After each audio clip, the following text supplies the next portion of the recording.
Hello, fellow witches and wizards. My name is Phoenix Shinny, and welcome to the stream. Welcome to Harry Potter Saturday number 4. Thank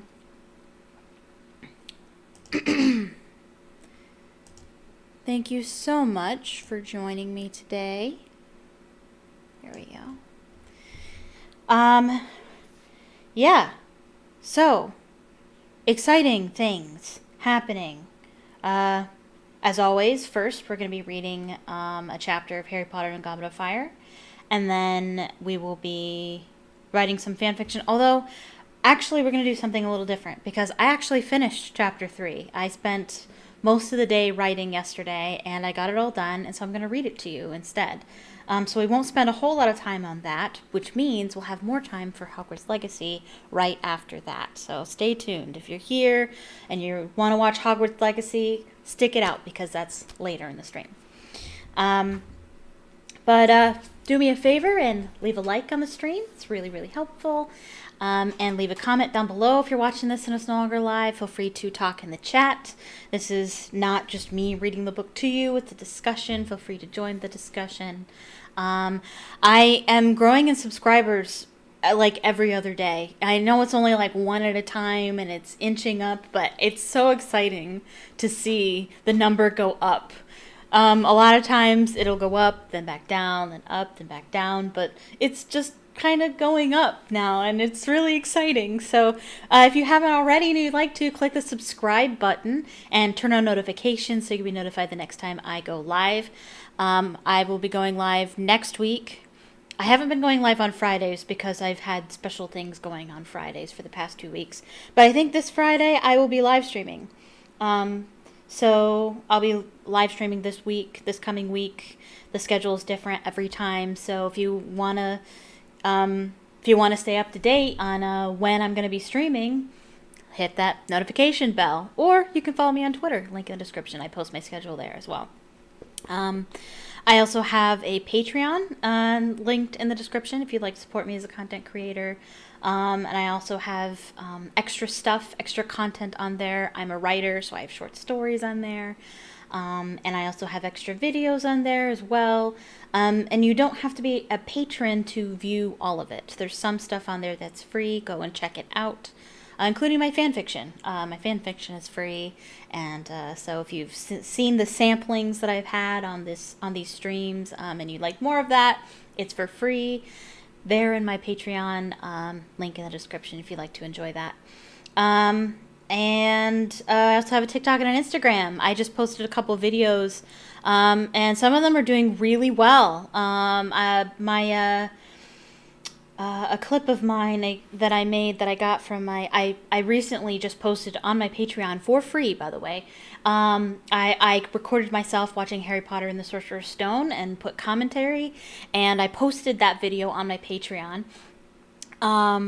And I put a clip of it on all my social media platforms, and the videos are doing really well. So check that out.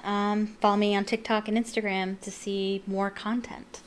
I post that content on Facebook. On YouTube. But it doesn't do as well as on YouTube. I don't know. YouTube Shorts, they don't like to promote your short if you didn't take it directly from YouTube. If you just post it onto YouTube without using any previous YouTube content, it doesn't like to push it as much, which is upsetting. But oh well. It's doing really well on my other social media platforms, so check those out. Okay, so we are so close to the end. We have this much left. Ooh. And then we get to Order of the Phoenix. Yes. I love Order of the Phoenix. Order of the Phoenix is so good. All right. But let's do a recap of the last chapter, my favorite chapter, chapter 25. That video did very well. I'm really amazed. Like, nobody shows up for the actual live stream to actually, like, talk and interact with me. But this, how many views did my last Harry Potter Saturday get? Altogether. Like, not live, altogether. Altogether, it got 91 views. That's not true. It was advertising that it was doing like 100. Oh, that one. Oh, no. I was looking at the one from the week before last week. Last week got 139 views. That's crazy. That's more views than I've ever had on a Harry Potter stream. Holy mackerel. Only one like, though, so that tells me that people didn't actually watch it. That tells me that people clicked on it, it wasn't what they thought it was, and then went somewhere else. That's what it sounds like. Which is sad. Don't do that to me. Still, a view's a view. It's still good. Views are still good. Likes are more valuable than views, but still good. I'm still very, very impressed. I'm thinking that maybe some people are clicking on it thinking, oh, she's playing Hogwarts Legacy. And they see that I'm reading and they're like, she's not playing Hogwarts Legacy. And they turn it off. I will be playing Hogwarts Legacy. That's later in the stream. That's why I said it earlier in the video.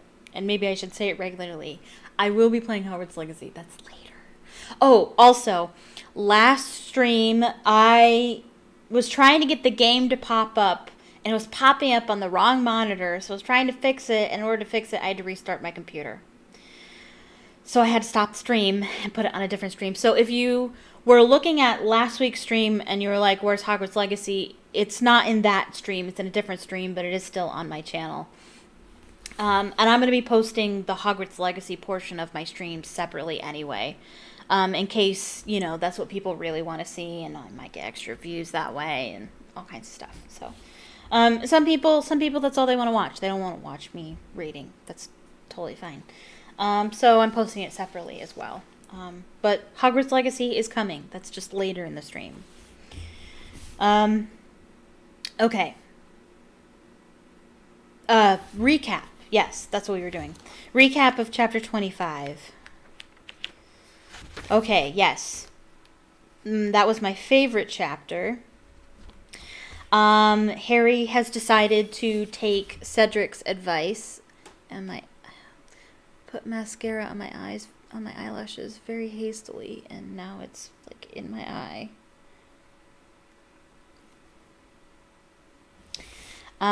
So he's going to the prefect's bathroom to figure out if something in there will help him figure out this egg for the second task.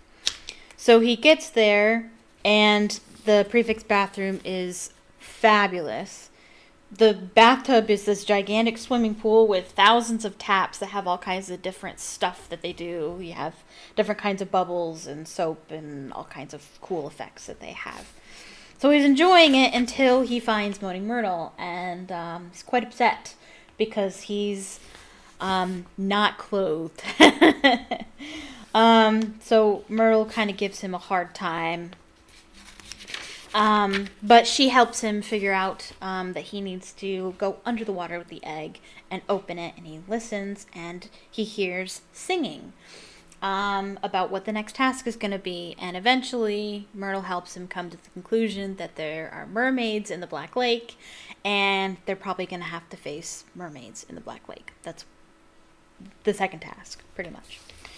But that's not the only thing that happened in that chapter. Also in that chapter, Harry's trying to get back up to his dormitory, and he ends up not paying attention because he's looking at the map. He's looking at the Monarch map as he's going back to bed, and he sees that somebody is in Snape's potion storeroom. He sees Barty Crouch, and he was like, Barty Crouch? I thought he was supposed to be sick. Why is he at Hogwarts in the middle of the night in Snape's store closet? And he's paying so much attention to the map that he gets his foot stuck in the trick stair that I don't know. It's like quicksand, I imagine. Your foot just goes through and it gets stuck in the stair. And then he drops the egg because it's slippery from being wet, slips out of his hand, and rolls down the staircase really loudly, and then cracks open, and then the wailing it wails out in the staircase. Harry has the invisibility cloak over him, but he drops the map, and the map goes fluttering down the stairs. And so he's stuck there as Filch, Snape, and Professor Moody come to the area to see what the heck is going on. Mad-Eye Moody is able to see Harry with his magical eye, but he doesn't tell on Harry. He gets the other two to leave before he asks Harry about what the heck he's doing, and he explains that he's trying to figure out the egg, and Mad-Eye Moody finds the Marauder's map, and he's very fascinated with it, so much so that he keeps it, that he asks Harry if he can borrow it. And Harry is so relieved that he's not in trouble that he lets him. But there's more shady goings-on with that event there. There's sinister reasons why Mad-Eye Moody wants the map. If you haven't read this before and didn't know that. Okay, yes. So, that was chapter 25. Oh, and Mad-Eye Moody said that Harry would make a great orator. And this is the first time Harry considers being a dark wizard catcher. Okay, so we will start the next chapter, the second task.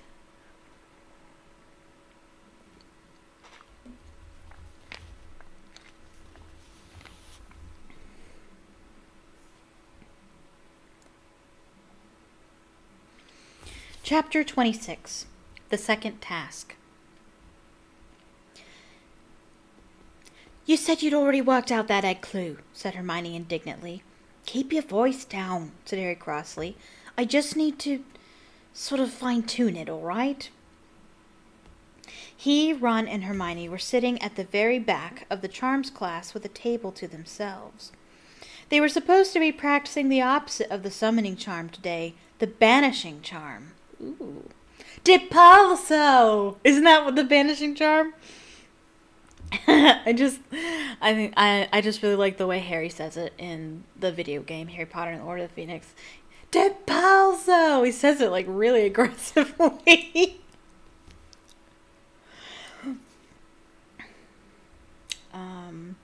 Owing to the potential for nasty accidents when objects kept flying across the room, Professor Flitwick had given each student a stack of cushions on which to practice, the theory being that these wouldn't hurt anyone if they went off target. It was a good theory, but it wasn't working very well. Neville's aim was so poor that he kept accidentally sending much heavier things flying across the room. Professor Flitwick, for instance.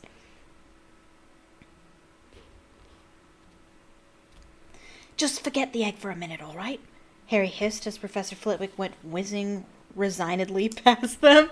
Resignedly. Resignedly means, he's resigned to it, as in he accepts it. So can you just imagine Flitwick, like, deadpan, just floating across the room? Landing on top of a large cabinet. I'm trying to tell you about Snape and Moody. Oh yes, Mad-Eye Moody revealed that Snape has a dark past. Also, not surprising. Like, I feel like that should have been known already. Didn't we already know that? I don't know. I'm gonna mark this as Professor Flitwick whizzed resignedly past them with a smiley face. Also write Depulso.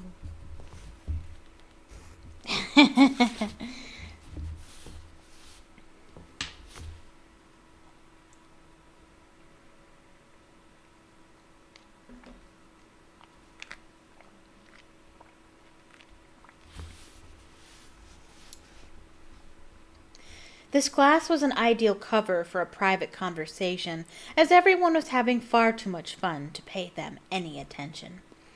Harry had been recounting his adventures of the previous night in whispered installments for the last half hour. Snape's had Moody searched his office as well, Ron whispered, his eyes alight with interest as he banished a cushion with a sweep of his wand. He soared into the air and knocked Parvati's hat off. I always forget that they're wearing hats. Part of their uniform is they have like these like black wizard hats. It's not in the movies, so I never see them wearing it in my mind.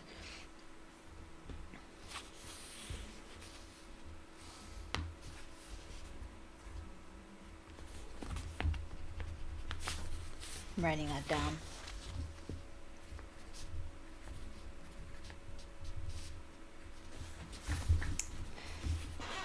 What do you reckon Moody's here to keep an eye on Snape as well as Wait.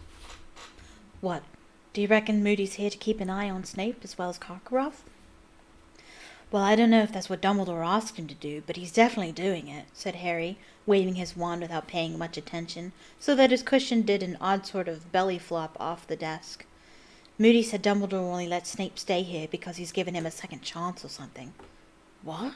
Said Ron, his eyes widening, his next cushion spinning high into the air, ricocheting off the chandelier and dropping heavily onto Flitwick's desk.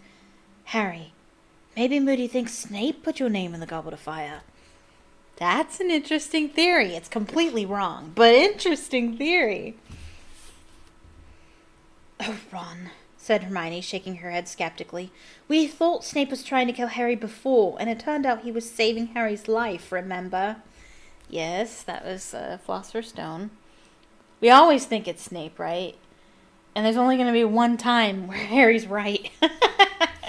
and that's the one time nobody believes him, too. Well, I mean, I guess not really. It was more Draco Malfoy, but still. Anyway. She banished a cushion, and it flew across the room and landed in the box they were all supposed to be aiming at. Harry looked at Hermione, thinking. It was true that Snape had saved his life once, but the odd thing was, Snape definitely loathed him, just as he loathed Harry's father when they had been at school together. Snape loved taking points from Harry, and had certainly never missed an opportunity to give him punishments, or even to suggest that he should be suspended from the school. Oh, honey, there's some critical information that you're missing.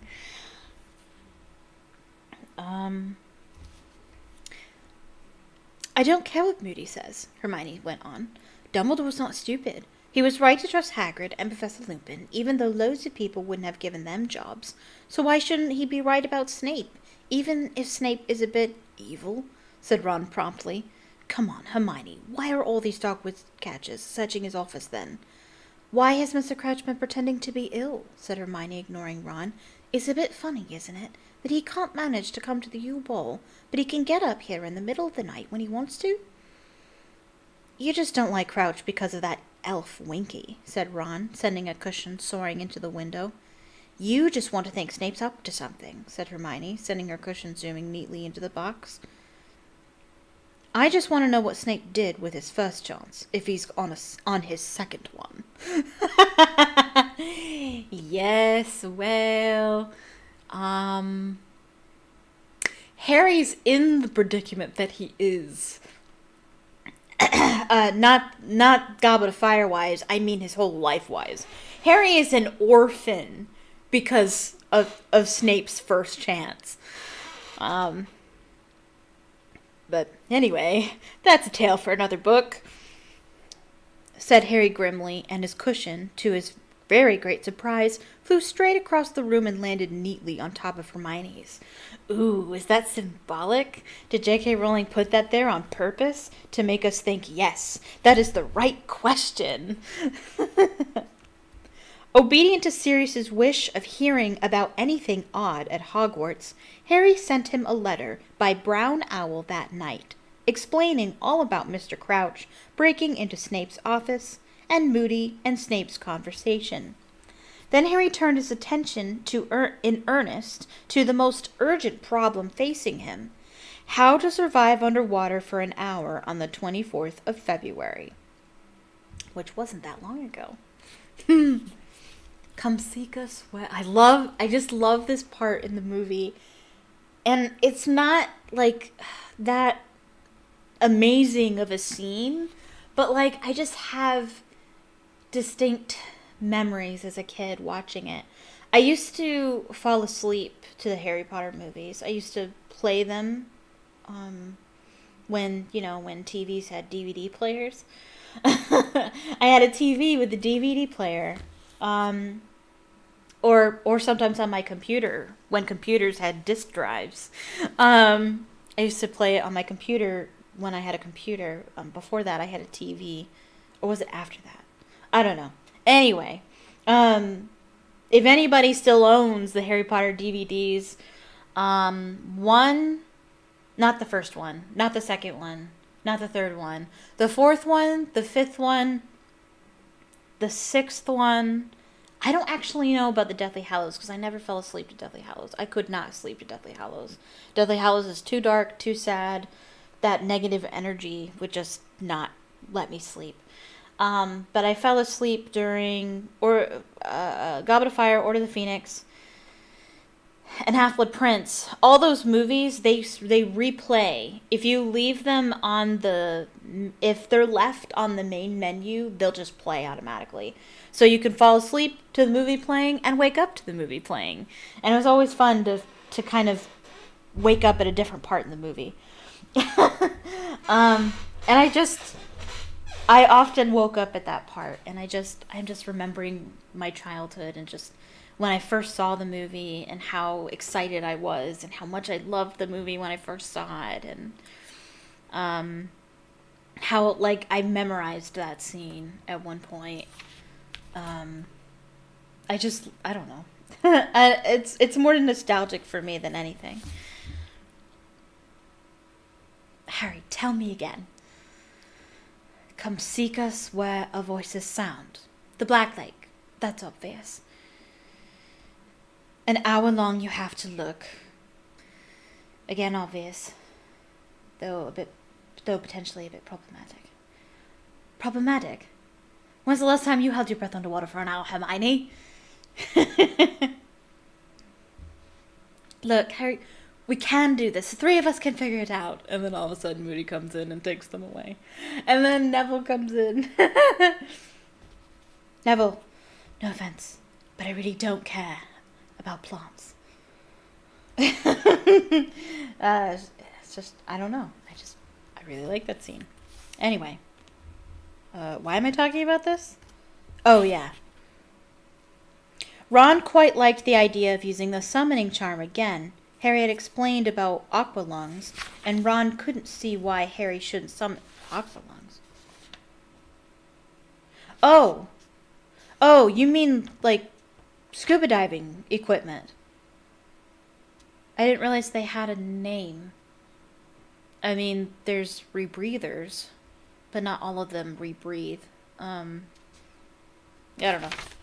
Aqualungs. He's talking about the tanks, the oxygen tanks that scuba divers wear. And Ron couldn't see why Harry shouldn't summon one from the nearest Muggle town. I don't know how often the English scuba dive. Hermione squashed this plan by pointing out that in the unlikely event that Harry managed to learn how to operate an aqualung within the set limit of an hour, he was sure to be disqualified for breaking the International Code of Wizarding Secrecy. It was too much to hope that no Muggles would spot an aqualung zooming across the countryside to Hogwarts. True.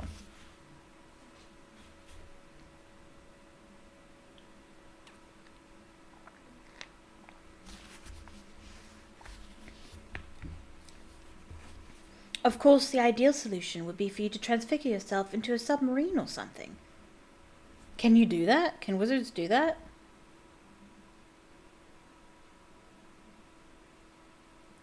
Hermione said, if only we'd done human transfiguration already. But I don't think we start that until 60, and it can go badly wrong if you don't know what you're doing. Yeah, I don't fancy walking around with a periscope sticking out of my head, said Harry. I suppose I could always attack someone in front of Moody. He might do it for me. I don't think he'd let you choose what you wanted to be turned into, though, said Hermione seriously. No, I think your best chance is some sort of charm.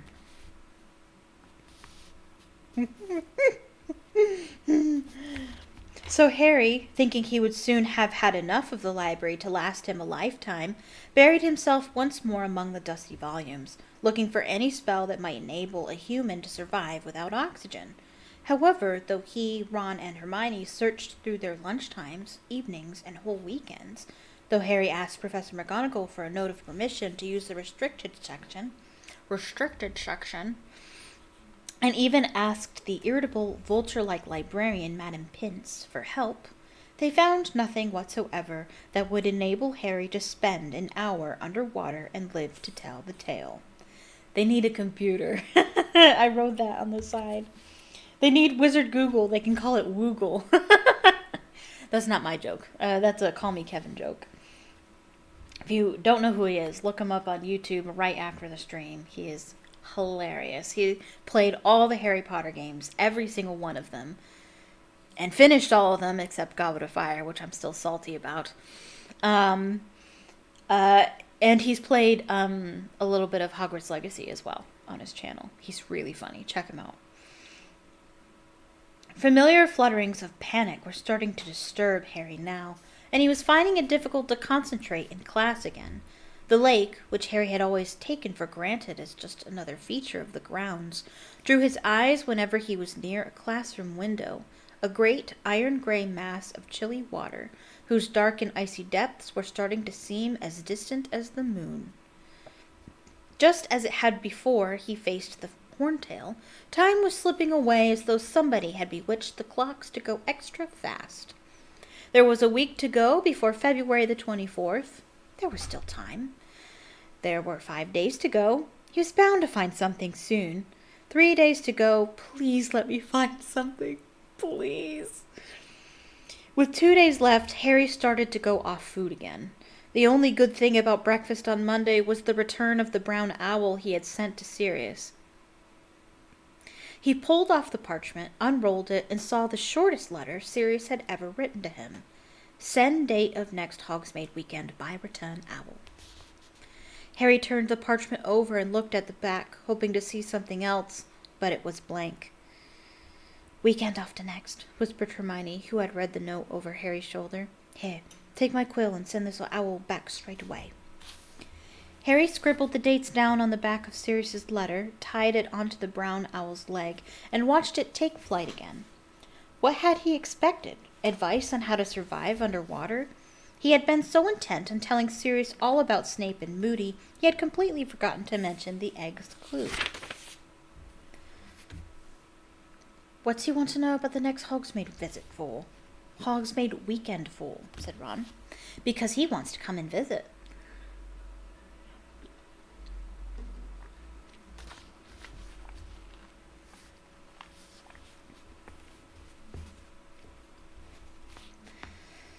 Dunno, said Harry dully. The momentary happiness that had flared inside him at the sight of the owl had died.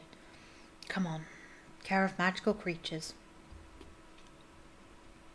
Whether Hagrid was trying to make up for the blast-headed Scroots, or because there were now only 2 Scroots left, or because he was trying to prove he could do anything that Professor Grubbly-Blank could, Harry didn't know, but Hagrid had been continuing her lessons on unicorns ever since he'd returned to work. That's not a bad idea.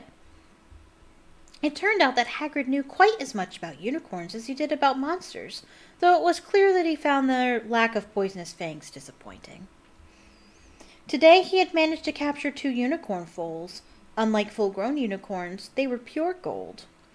Parvati and Lavender went into transports of delight at the sight of them, and even Pansy Parkinson had to work hard to conceal how much she liked them.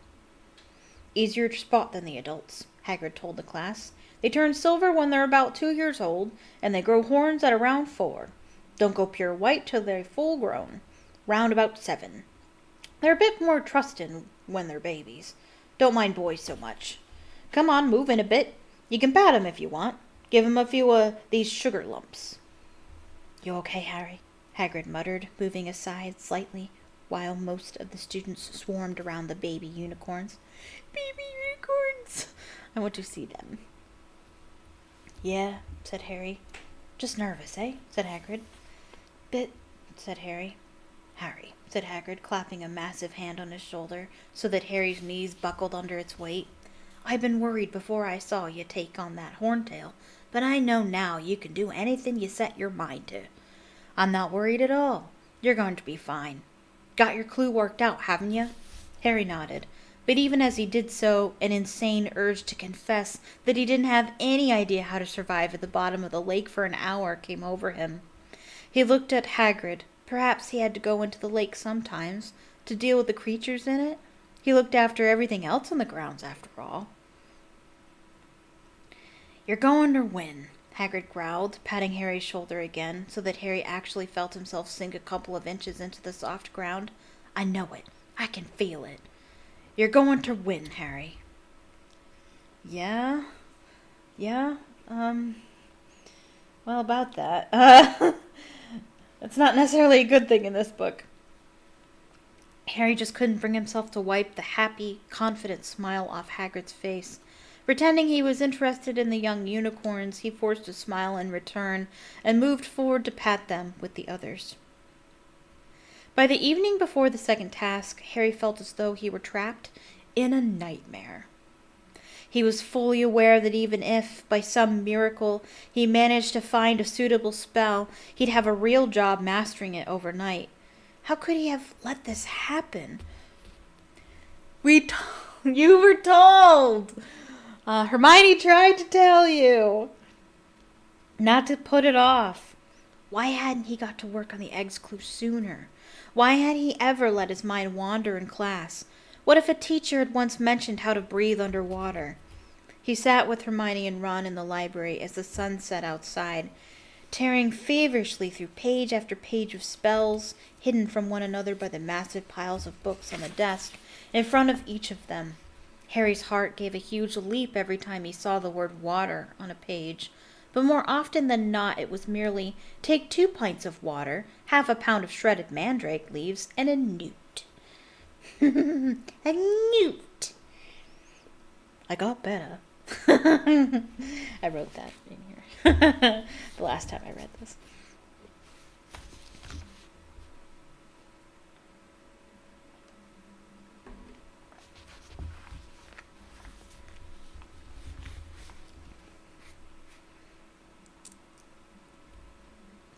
I don't reckon it can be done, said Ron's voice flatly from the other side of the table. There's nothing.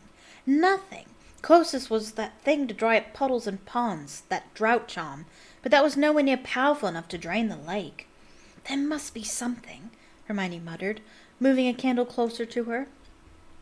Her eyes were so tired she was poring over the tiny print of old and forgotten bewitchments and charms, with her nose about an inch from the page. They never have set a task that was undoable. They have, said Ron. Harry, just go down to the lake tomorrow, right? Stick your head in, yell at the mer people to give back whatever they've nicked, and see if they chuck it out. Best you could do, mate. Thanks, Ron. Real helpful. There's a way of doing it, Hermione said crossly. There just has to be. She seemed to be taking the library's lack of useful information on the subject as a personal insult. It had never failed her before. I know what I should have done, said Harry, resting, face down on saucy tricks for tricky sorts. I should have learned to be an animagus like Sirius. An animagus was a wizard who could transform into an animal. Yeah, you could have turned into a goldfish any time you wanted, said Ron. Or a frog, yawned Harry. He was exhausted. It takes years to become an animagus, and then you have to register yourself and everything, said Hermione vaguely, now squinting down the index of weird wizarding dilemmas and their solutions. Professor McGonagall told us, remember? You've got to register yourself for the improper use of magic office. What animal you become and your markings, so you can't abuse it. Right, exactly. There's a very important reason why J.K. Rowling is reminding us of this. For later. Hermione, I was joking, said Harry wearily. I know I haven't got a chance of turning into a frog by tomorrow morning. Oh, this is no use, Hermione said, snapping shut weird wizarding dilemmas. Who on earth wants to make their nose hair grow into ringlets? I wouldn't mind, said Fred Weasley's voice. Be a talking point, wouldn't it? Harry, Ron, and Hermione looked up. Fred and George had just emerged from behind some bookshelves. What are you two doing here? Ron asked. Looking for you, said George. McGonagall wants you, Ron, and you, Hermione. Why? Said Hermione, looking surprised. Why indeed? Dunno. She was looking a bit grim, though, said Fred. We're supposed to take you down to her office, said George. Ron and Hermione stared at Harry, who felt his stomach drop. Was Professor McGonagall about to tell Ron and Hermione off? Perhaps she'd noticed how much they were helping him, when he ought to be working out how to do the task alone. We'll meet you back in the common room. No, you won't. No, you won't. Hermione told Harry as she got up to go with Ron. Both of them looked very anxious. Bring as many of these books as you can, okay? Right, said Harry uneasily. By 8 o'clock, Madam Pince had extinguished all the lamps and came to chivvy Harry out of the library. Staggering under the weight of as many books as he could carry, Harry returned to the Gryffindor common room, pulled a table into a corner, and continued to search. There was nothing in madcap magic for wacky warlocks, nothing in a guide to medieval sorcery, not one mention of underwater exploits in an anthology of 18th century charms, or in the dreadful denizens of the deep, or powers you never knew you had and what to do with them now you've wised up. Crookshanks crawled into Harry's lap and curled up, purring deeply. Oh, I want a kitty so bad.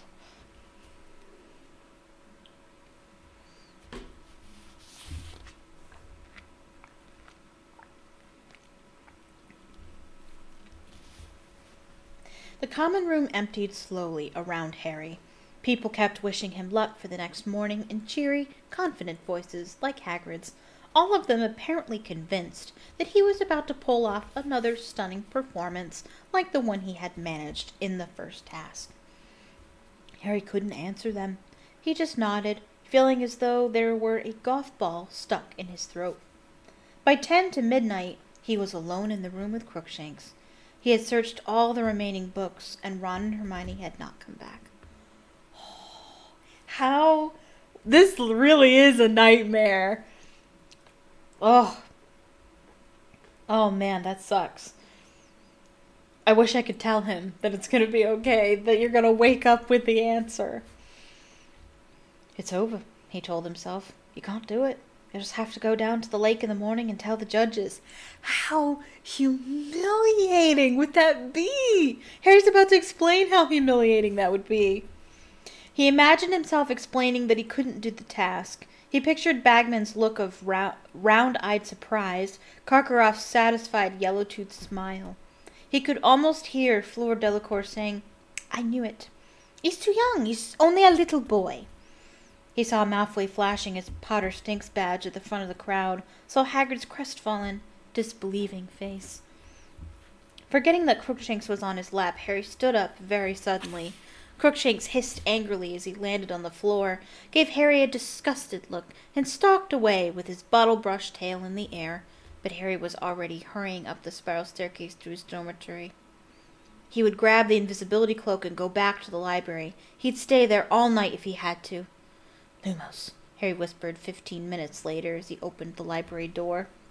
Wand tip alight, he crept along the bookshelves, pulling down more books.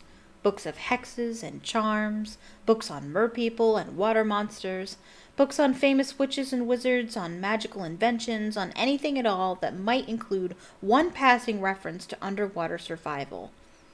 He needs to read a herbology book. That's what he needs. He carried them over to a table, then set to work, searching them by the narrow beam of his wand, occasionally checking his watch. 1 in the morning, 2 in the morning. The only way he could keep going was to tell himself over and over again, next book, and the next one, the next one. I can feel his anguish. The mermaid in the painting in the prefect's bathroom was laughing. Harry was bobbing like a cork in bubbly water next to her rock, while she held his firebolt over his head. Come and get it, she giggled maliciously. Come on, jump. I can't, Harry panted, snatching at the firebolt and struggling not to sink. Give it to me. But she just poked him painfully in the side with the end of the broomstick, laughing at him. That hurts. Get off. Ouch. Harry Potter must wake up, sir. Oh, stop poking me.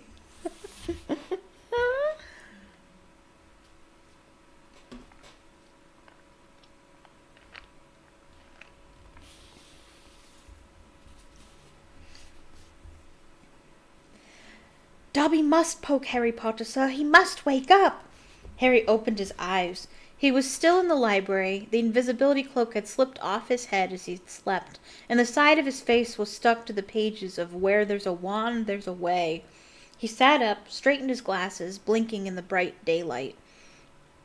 "Harry Potter needs to hurry," squeaked Dobby. "The second task starts in 10 minutes, and Harry Potter—" 10 minutes! Harry croaked. 10 minutes! He looked down at his watch. Dobby was right. It was 20 past 9. A large dead weight seemed to fall through Harry's chest into his stomach. "Hurry, Harry Potter," squeaked Dobby, plucking at Harry's sleeve. "You were supposed to be down by the lake with the other champions, sir." "It's too late, Dobby," Harry said hopelessly. "I'm not doing the task. I don't know how." "Harry Potter will do the task," squeaked the elf. "Dobby knew Harry had not found the right book, so Dobby did it for him." "Ah, what timing!" "What?" said Harry. "But you don't know what the second task is." "Dobby knows, sir. Harry Potter has to go into the lake and find his WHEEZY." "Find my what?" "And take his WHEEZY back from the mer people." "What's a WHEEZY?" "Your WHEEZY, sir, your WHEEZY. WHEEZY was giving Dobby his sweater." He means Ron Weasley. It's so freaking cute.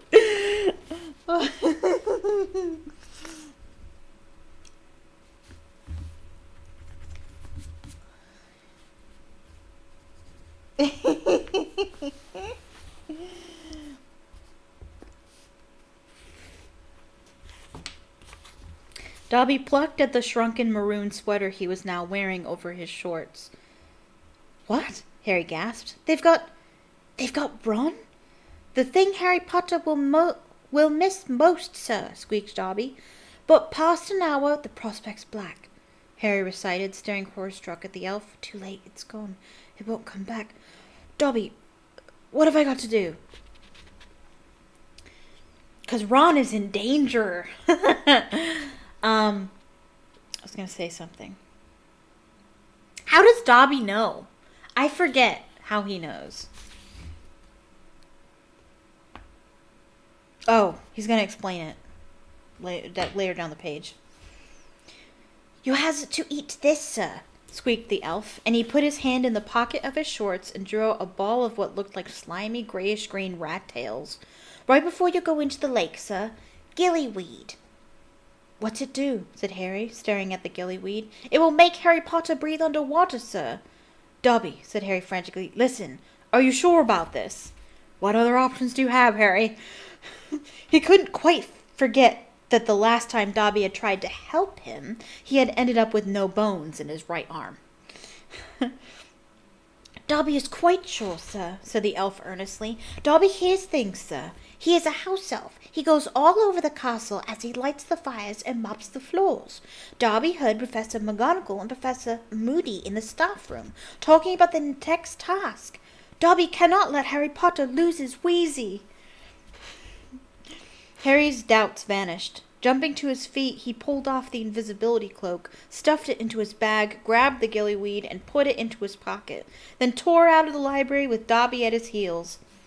"Dobby is supposed to be in the kitchen, sir," Dobby squealed as they burst into the corridor. "Dobby will be missed. Good luck, Harry Potter, sir. Good luck." Oh, jeez.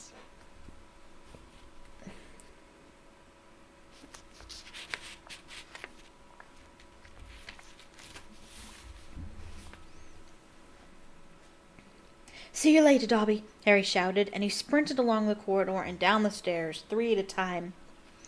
The entrance hall contained a few last-minute stragglers, all leaving the great hall after breakfast and heading through the double oak doors to watch the second task. They stared as Harry flashed past, sending Colin and Dennis Creevey flying as he leapt down the stone steps and out onto the bright, chilly grounds. As he pounded down the lawn, he saw that the seats that had encircled the dragon's enclosure in November were now ranged along the opposite bank, rising in stands that were packed to the bursting point and reflected in the lake below. The excited babble of the crowd echoed strangely across the water as Harry ran flat out around the other side of the lake toward the judges, who were sitting at another gold-draped table at the water's edge. Cedric, Fleur, and Crumb were beside the judges' table, watching Harry sprint toward them. how are they gonna watch this? How is this gonna be interesting to watch at all? It's all gonna happen underwater. I'm here, Harry panted, skidding to a halt in the mud and accidentally splattering Floor's robes. Where have you been? Said a bossy, disapproving voice. The task's about to start. Harry looked around. Percy Weasley was sitting at the judge's table. Mr. Crouch had failed to turn up again.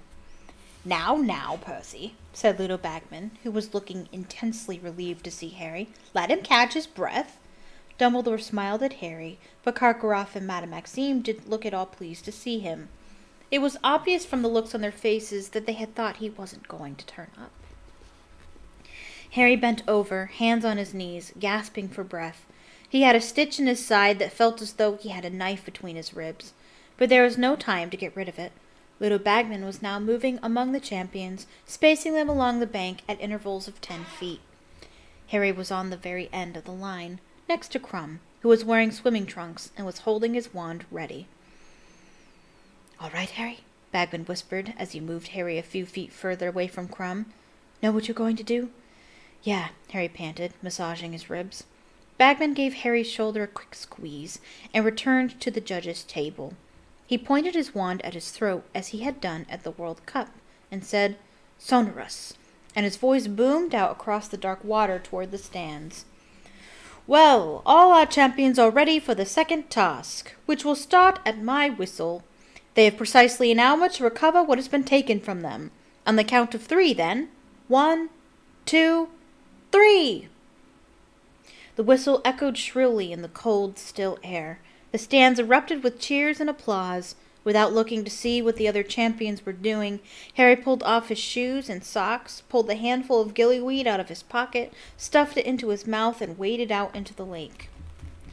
It was so cold he felt the skin on his legs searing as though this were fire, not icy water. His sodden robes weighed him down as he walked in deeper.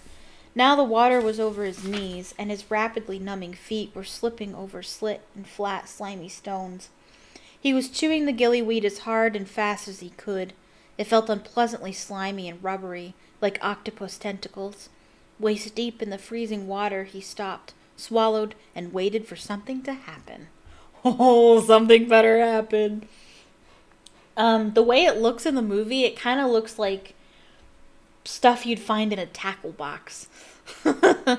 Like fake rubbery, brightly colored worms. That's what I imagine anyway.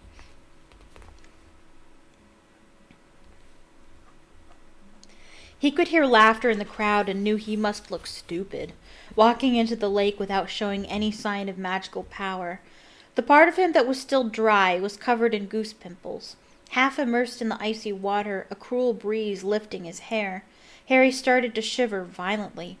He avoided looking at the stands. The laughter was becoming louder, and there were catcalls and jeering from the Slytherins. Then, quite suddenly, Harry felt as though an invisible pillow had been pressed over his mouth and nose. He tried to draw breath, but it made his head spin. His lungs were empty, and he suddenly felt a piercing pain on either side of his neck. Harry clapped his hands around his throat and felt 2 large slits just below his ears, flapping in the cold air. He had gills. Without pausing to think, he did the only thing that made sense. He flung himself forward into the water. The first gulp of icy lake water felt like the breath of life. His head had stopped spinning. He took another great gulp of water and felt it pass smoothly through his gills, sending oxygen back to his brain. He stretched out his hands in front of him and stared at them. They looked green and ghostly under the water, and they had become webbed. He twisted around and looked at his bare feet. They had become elongated, and the toes were webbed too. It looked as though he had sprouted flippers. The water didn't feel icy anymore either. On the contrary, he felt pleasantly cool and very light. 'Cause he suddenly has cold blood, I imagine. Instead of being warm-blooded, he's cold-blooded now, because fish are cold-blooded. Harry struck out once more, marveling at how far and fast his flipper-like feet propelled him through the water, and noticed how clearly he could see, and how he no longer seemed to need to blink. He had soon swum so far into the lake that he could no longer see the bottom. He flipped over and dived into its depths. How fun would that be? That would be fun. I enjoy swimming, so this would be fun. Silence pressed upon his ears as he soared over a strange, dark, foggy landscape. He could only see 10 feet around him, so that as he sped through the water, new scenes seemed to loom suddenly out of the oncoming darkness. Forests of rippling, tangled black weed, wide plains of mud-littered with dull, glimmering stones. He swam deeper and deeper, out toward the middle of the lake, his eyes wide, staring through the eerily gray-lit water around him to the shadows beyond, where the water became opaque. Small fish flickered past him like silver darts. Once or twice he thought he saw something larger moving ahead of him, but when he got nearer, he discovered it to be nothing but a large, blackened log or dense clump of weed. There was no sign of any of the other champions, merpeople, Ron, nor, thankfully, the giant squid. Light green weed stretched ahead of him as far as he could see, 2 feet deep, like a meadow of very overgrown grass.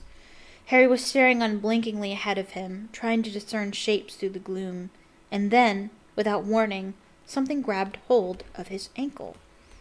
Harry twisted his body around and saw a Grindylow. A small, horned water demon poking out of the weed, its long fingers clutched tightly around Harry's leg, its pointed fangs bared.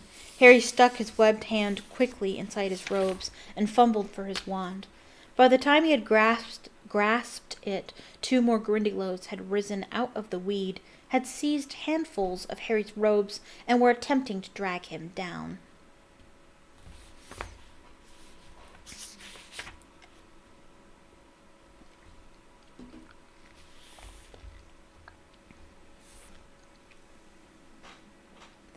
"Relatio!" Harry shouted, except that no sound came out. A large bubble issued from his mouth, and his wand, instead of sending sparks at the Grindylows, pelted them with what seemed to be a jet of boiling water, for where it struck them, angry red patches appeared on their green skin. Harry pulled his ankle out of the Grindylow's grip and swam as fast as he could, occasionally sending more jets of hot water over his shoulder at random. Every now and then he felt one of the Grindylows snatch at his foot again, and he kicked out, hard. Finally, he felt his foot connect with a horned skull, and looking back, saw the dazed Grindylow floating away, cross-eyed, while its fellows shook their fists at Harry and sank back into the weed. Harry slowed down a little, slipped his wand back inside his robes, and looked around, listening again. He turned full circle in the water, the silence pressing harder than ever against his eardrums. He knew he must be even deeper in the lake now, but nothing was moving but the rippling weed. "How are you getting on?" Harry thought he was having a heart attack. He whipped around and saw Moaning Myrtle floating hazily in front of him, gazing at him through her thick, pearly glasses. "Myrtle!" Harry tried to shout, but once again nothing came out of his mouth but a very large bubble. Moaning Myrtle actually giggled. "You want to try over there," she said, pointing. "I won't come with you. I don't like them much. They always chase me when I get too close." Harry gave her the thumbs up to show his thanks and set off once more, careful to swim a bit higher over the weed to avoid any more Grindylows that might be lurking there. He swam on for what felt like at least 20 minutes. He was passing over vast expanses of black mud now, which swirled murkily as he disturbed the water. Then at long last he heard a snatch of haunting mer-song. "And now along you'll have to look, and to recover what we took." Harry swam faster and soon saw a large rock emerge out of the muddy water ahead. It had paintings of merpeople on it. They were carrying spears and chasing what looked like the giant squid.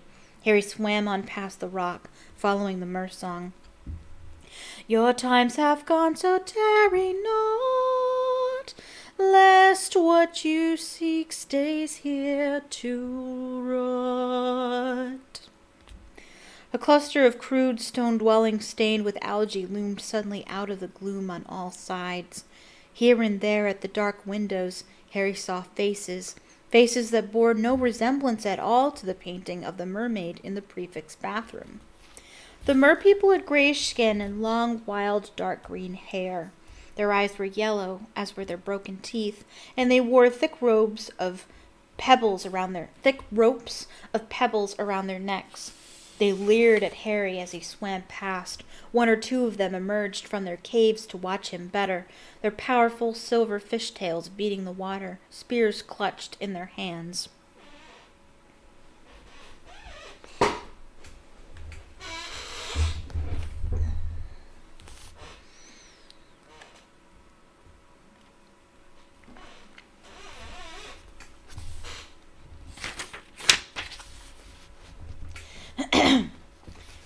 Harry sped on, staring around, and soon the dwellings became more numerous. There were gardens of weed around some of them, and he even saw a pet Grindylow tied to a stake outside one door. Merpeople were emerging on all sides now, watching him eagerly, pointing at his webbed hands and gills, talking behind their hands to one another. Harry sped around a corner, and a very strange sight met his eyes. A whole crowd of merpeople were floating in front of the houses that lined what looked like a mer version of a village square. A choir of merpeople were singing in the middle, calling the champions toward them, and behind them rose a crude sort of statue, a gigantic merperson hewn from a boulder. 4 people were bound tightly to the tail of the stone merperson. Ron was tied between Hermione and Cho Chang. There was also a girl who looked no older than 8, whose clouds of silvery hair made Harry feel sure that she was Fleur Delacour's sister. All 4 of them appeared to be in a very deep sleep. Their heads were lolling onto their shoulders, and fine streams of bubbles kept issuing from their mouths. Harry sped toward the hostages, half expecting the merpeople to lower their spears and charge at him, but they did nothing. The ropes of weed tying the hostages to the statue were thick, slimy, and very strong. For a fleeting second he thought of the knife Sirius had bought him for Christmas, locked in his trunk in the castle a quarter of a mile away, no use to him whatsoever. He looked around. Many of the merpeople surrounding them were carrying spears. He swam swiftly toward a 7-foot-tall merman with a long green beard and a choker of shark fangs, and tried to mime a request to borrow the spear. The merman laughed and shook his head. "We do not help," he said in a harsh, croaky voice. "Come on," Harry said fiercely, but only bubbles issued from his mouth, and he tried to pull the spear away from the merman, but the merman yanked it back, still shaking his head and laughing. Harry swirled around, staring around. Something sharp. Anything. "Are you a wizard or not?" You just said, the Relatio spell. You did it earlier. That wouldn't work. There were rocks littering the lake bottom. He dived and snatched up a particularly jagged one and returned to the statue. He began to hack at the ropes binding Ron, and after several minutes' hard work, they broke apart. Ron floated, unconscious, a few inches above the lake bottom, drifting a little in the ebb of the water. Harry looked around. There was no sign of any of the other champions. What were they playing at? Why didn't they hurry up? He turned back to Hermione, raised the jagged rock, and began to hack at her bindings too. At once, several pairs of strong gray hands seized him. 6 mermen were pulling him away from Hermione, shaking their green-haired heads and laughing. "You take your own hostage," one of them said to him. "Leave the others." "No way," said Harry fiercely, but only 2 large bubbles came out. "Your task is to retrieve your own friend. Leave the others." "She's my friend too," Harry yelled, gesturing toward Hermione, an enormous silver bubble emerging soundlessly from his lips. "And I don't want them to die either." Cho's head was on Hermione's shoulder. The small silver-haired girl was ghostly green and pale. Harry struggled to fight off the mermen, but they laughed harder than ever, holding him back. Harry looked wildly around. Where were the other champions? Would he have time to take Ron to the surface and come back down for Hermione and the others? Would he be able to find them again? He looked down at his watch to see how much time was left. It had stopped working. But when the merpeople around him pointed excitedly over his head, Harry looked up and saw Cedric swimming toward them. There was an enormous bubble around his head, which made his features look oddly wide and stretched. "Got lost," he mouthed, looking panic-stricken. Floor and Crumb are coming too. Are coming. Bleh. That's not what it says. Floor and Crumb are coming now. Feeling enormously relieved, Harry watched Cedric pull a knife out of his pocket and cut Cho free. He pulled her upward and out of sight. Harry looked around, waiting. Where were Floor and Crumb? Time was getting short, and according to the song, the hostages would be lost after an hour. The merpeople started screeching animatedly. Those holding Harry loosened their grip, staring behind them. Harry turned and saw something monstrous cutting through the water toward them. A human body in swimming trunks with the head of a shark. It was Crumb. He appeared to have transfigured himself, but badly. The shark man swam straight to Hermione and began snapping and biting at her ropes. The trouble was that Crumb's new teeth were positioned very awkwardly for biting anything smaller than a dolphin, and Harry was quite sure that if Crumb wasn't careful, he was going to rip Hermione in half. Darting forward, Harry hit Crumb hard on the shoulder and held up the jagged stone. Crumb seized it and began to cut Hermione free. Within seconds he had done it. He grabbed Hermione around the waist and without a backward glance began to rise rapidly with her toward the surface. Now what? Harry thought desperately. If he could be sure that Floor was coming, but still no sign. There was nothing to be done except... He snatched up the stone, which Crumb had dropped, but the mermen now closed in around Ron and the little girl, shaking their heads at him, and Harry pulled out his wand. "Get out of the way!" Only bubbles flew out of his mouth, but he had the distinct impression that the mermen had understood him, because they suddenly stopped laughing. Their yellowish eyes were fixed upon Harry's wand, and they looked scared. There might be a lot more of them than there were of him, but Harry could tell by the looks on their faces that they knew no more magic than the giant squid did. "You've got until 3, Harry shouted. A great stream of bubbles burst from him, but he held up 3 fingers to make sure they got the message. 1, he put down a finger. 2, he put down... Well, he's pulling up 3. Put down a finger. 2, he put down a second one. They scattered. Harry darted forward and began to hack at the ropes binding the small girl at the statue, and at last she was free. He seized the little girl around the waist, grabbed the neck of Ron's robes, and kicked off from the bottom. Oh, I just love that Harry does this. I know he's a bit of an idiot. I know that he shouldn't have assumed that they were in actual danger, but this is the quality I want in a man, right here. I don't care. I'm rescuing this little girl. Get out of my way! Oh, I freaking love that.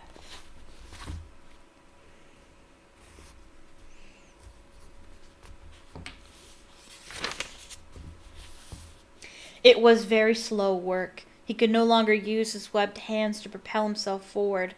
He worked his flippers furiously, but Ron and Floor's sister were like potato-filled sacks dragging him back down. He fixed his eyes skyward, though he knew he must still be very deep. The water above him was so dark.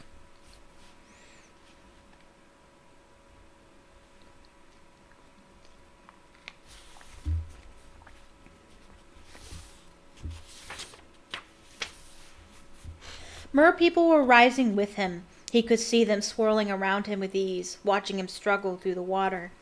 Would they pull him back down to the depths when the time was up? Did they perhaps eat humans? Harry's legs were seizing up with the effort to keep swimming. His shoulders were aching horribly with the effort of dragging Ron and the girl. He was drawing breath with extreme difficulty. He could feel pain on the sides of his neck again. He was becoming very aware of how wet the water was in his mouth. Yet the darkness was definitely thinning now. He could see daylight above him. He kicked hard with his flippers and discovered that they were nothing more than feet. Water was flooding through his mouth into his lungs. He was starting to feel dizzy, but he knew light and air were only 10 feet above him. 10 feet. He had to get there. He had to. Harry kicked his legs so hard and fast it felt as though his muscles were screaming in protest. His very brain felt waterlogged. He couldn't breathe. He needed oxygen. He had to keep going. He could not stop. And then he felt his head break the surface of the lake. Wonderful, cold, clear air was making his wet face sting.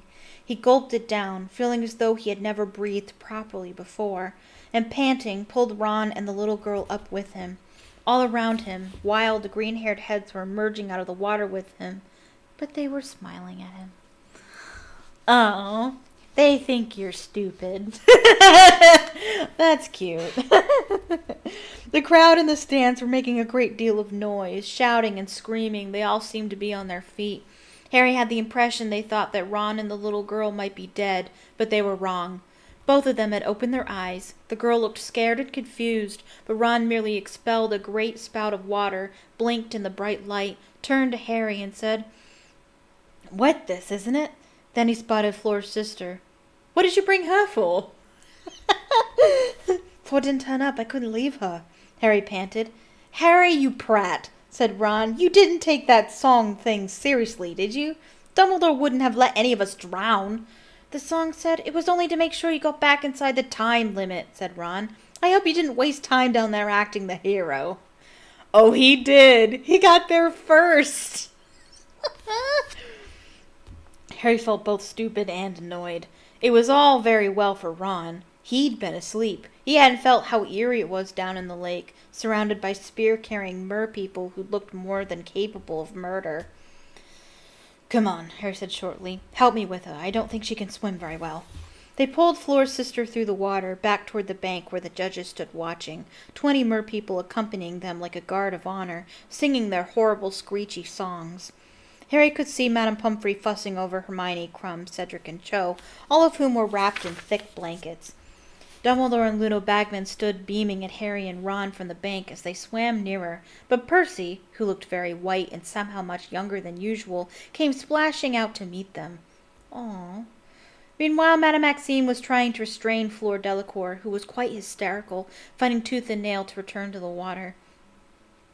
"Gabrielle, Gabrielle, is she alive? Is she hurt?"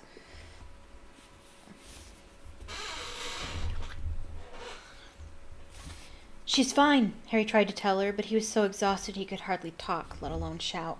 Percy seized Ron and was dragging him back to the bank. "Get off, Percy, I'm all right." Oh, didn't know you cared so much. Dumbledore and Bagman was pulling Harry upright. Fleur had broken free of Madame Maxime and was hugging her sister. "It was si Gonzalo's. They attacked me. Oh, Gabrielle, I thought...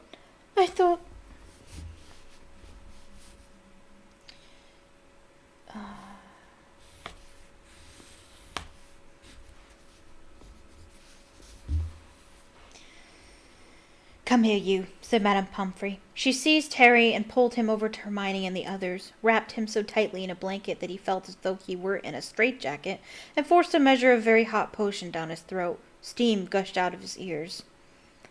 "Harry, well done," Hermione cried. "You did it! You found out how, all by yourself." "I sure did, all by myself." "Well," said Harry. He would have told her about Dobby, but he had just noticed Karkaroff watching him. He was the only judge who had not left the table, the only judge not showing signs of pleasure and relief that Harry, Ron, and Fleur's sister had got back safely. "Yeah, that's right," said Harry, raising his voice slightly so that Karkaroff could hear him. "You have a water beetle in your hair, Hermione," said Krum. "A water beetle, huh? Yeah, that's what it is." Harry had the impression that Krum was drawing her attention back onto himself, perhaps to remind her that he had just rescued her from the lake. But Hermione brushed away the beetle impatiently and said, "You're well outside the time limit, though, Harry. Did it take you ages to find us?" "No, I found you okay." Harry's feeling of stupidity was growing. Now he was out of the water, it seemed perfectly clear that Dumbledore's safety precautions wouldn't have permitted the death of a hostage just because their champion hadn't turned up. Why hadn't he just grabbed Ron and gone? He would have been first back. Cedric and Krum hadn't wasted time worrying about anyone else. They hadn't taken the Mersong seriously. Dumbledore was crouching at the water's edge, deep in conversation with what seemed to be the chief merperson, a particularly wild and ferocious-looking female. He was making the same sort of screechy noises that the merpeople made when they were above water. Clearly Dumbledore could speak Mermish. Finally he straightened up, turned to his fellow judges, and said, "A conference before we give the marks, I think." The judges went into a huddle. Madame Pomfrey had gone to rescue Ron from Percy's clutches. She led him over to Harry and the others, gave him a blanket and some pepper-up potion. Pepper-up potion, that's what that is. I've actually made pepper-up potion. When I was a kid, they made these Harry Potter potion chemistry sets. And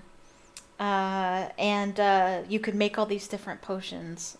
You could make, like, slugs, and all kinds of stuff that you can actually eat. It was like candy. And I made pepper-up potion. It was like this, as I recall, it was like this cinnamon-flavored beverage sort of thing. It was weird. It didn't taste that great, but anyway. Then went to fetch Flora and her sister. Flora had many cuts on her face and arms, and her robes were torn, but she didn't seem to care, nor would she allow Madame Pomfrey to clean them. "Look after Gabrielle," she told her, and then she turned to Harry. "You saved her," she said breathlessly, "even though she was not your hostage." Blech. Your hostage. It's hard for me to speak like her. I try. "Yeah," said Harry, who was now heartily wishing he'd left all three girls tied to the statue.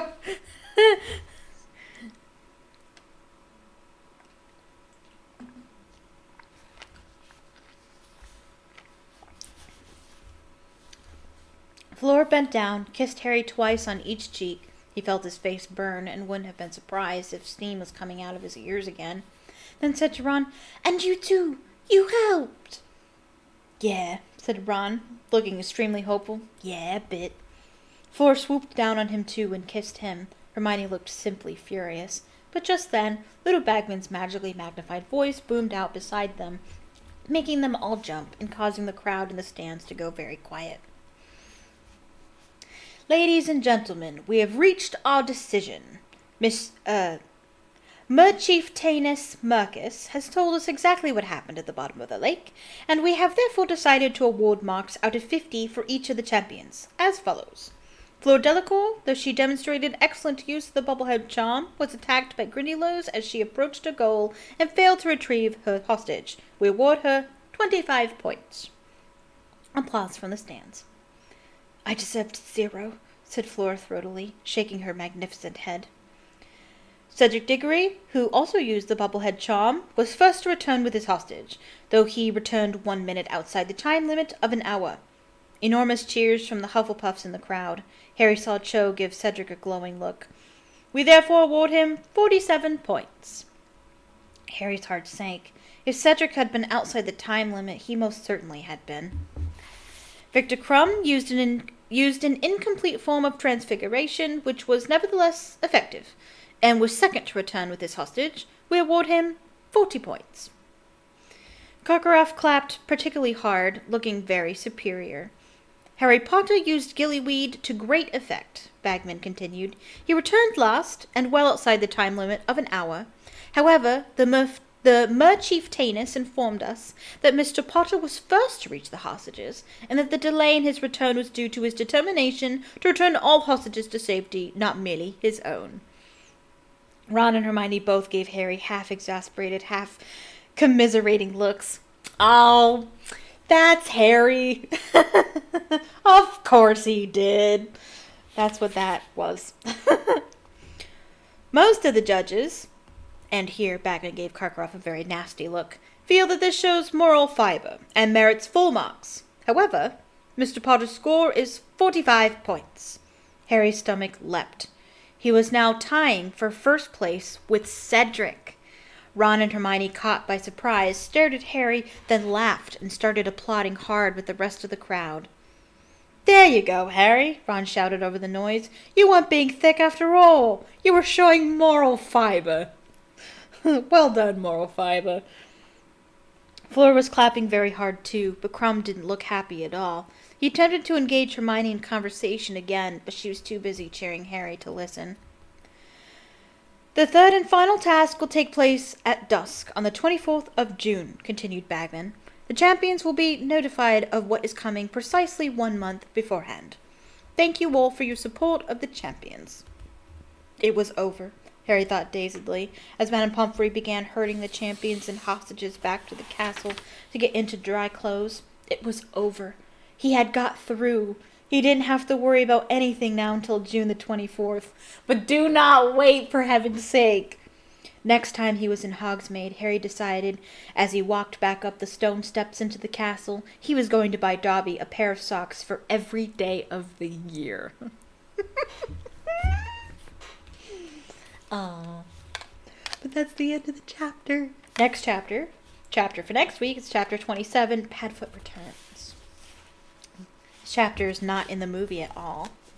So, I don't remember it very well.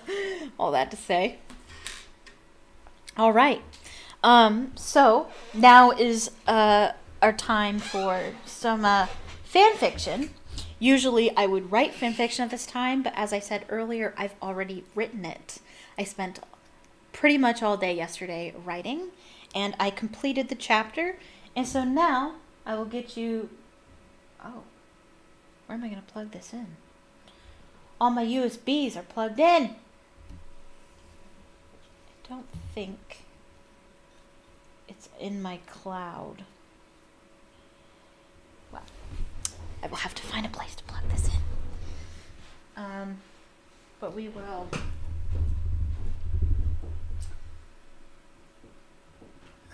spend some time reading some fanfiction.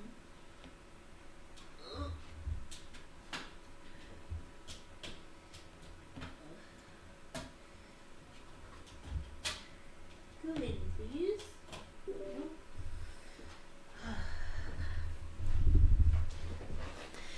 Okay.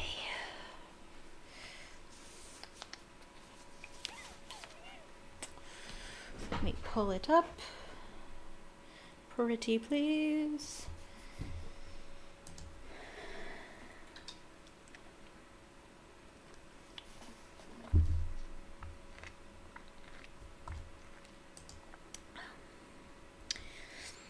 Chapter 3, and it's still a rough draft, so there's still a chance that things will change. This is what I have so far, and this is more or less what I will be releasing on Monday on my Patreon. Open says me.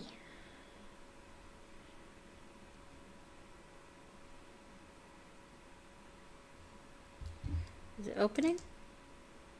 I thought I clicked on it. I see the blue circle. There we go.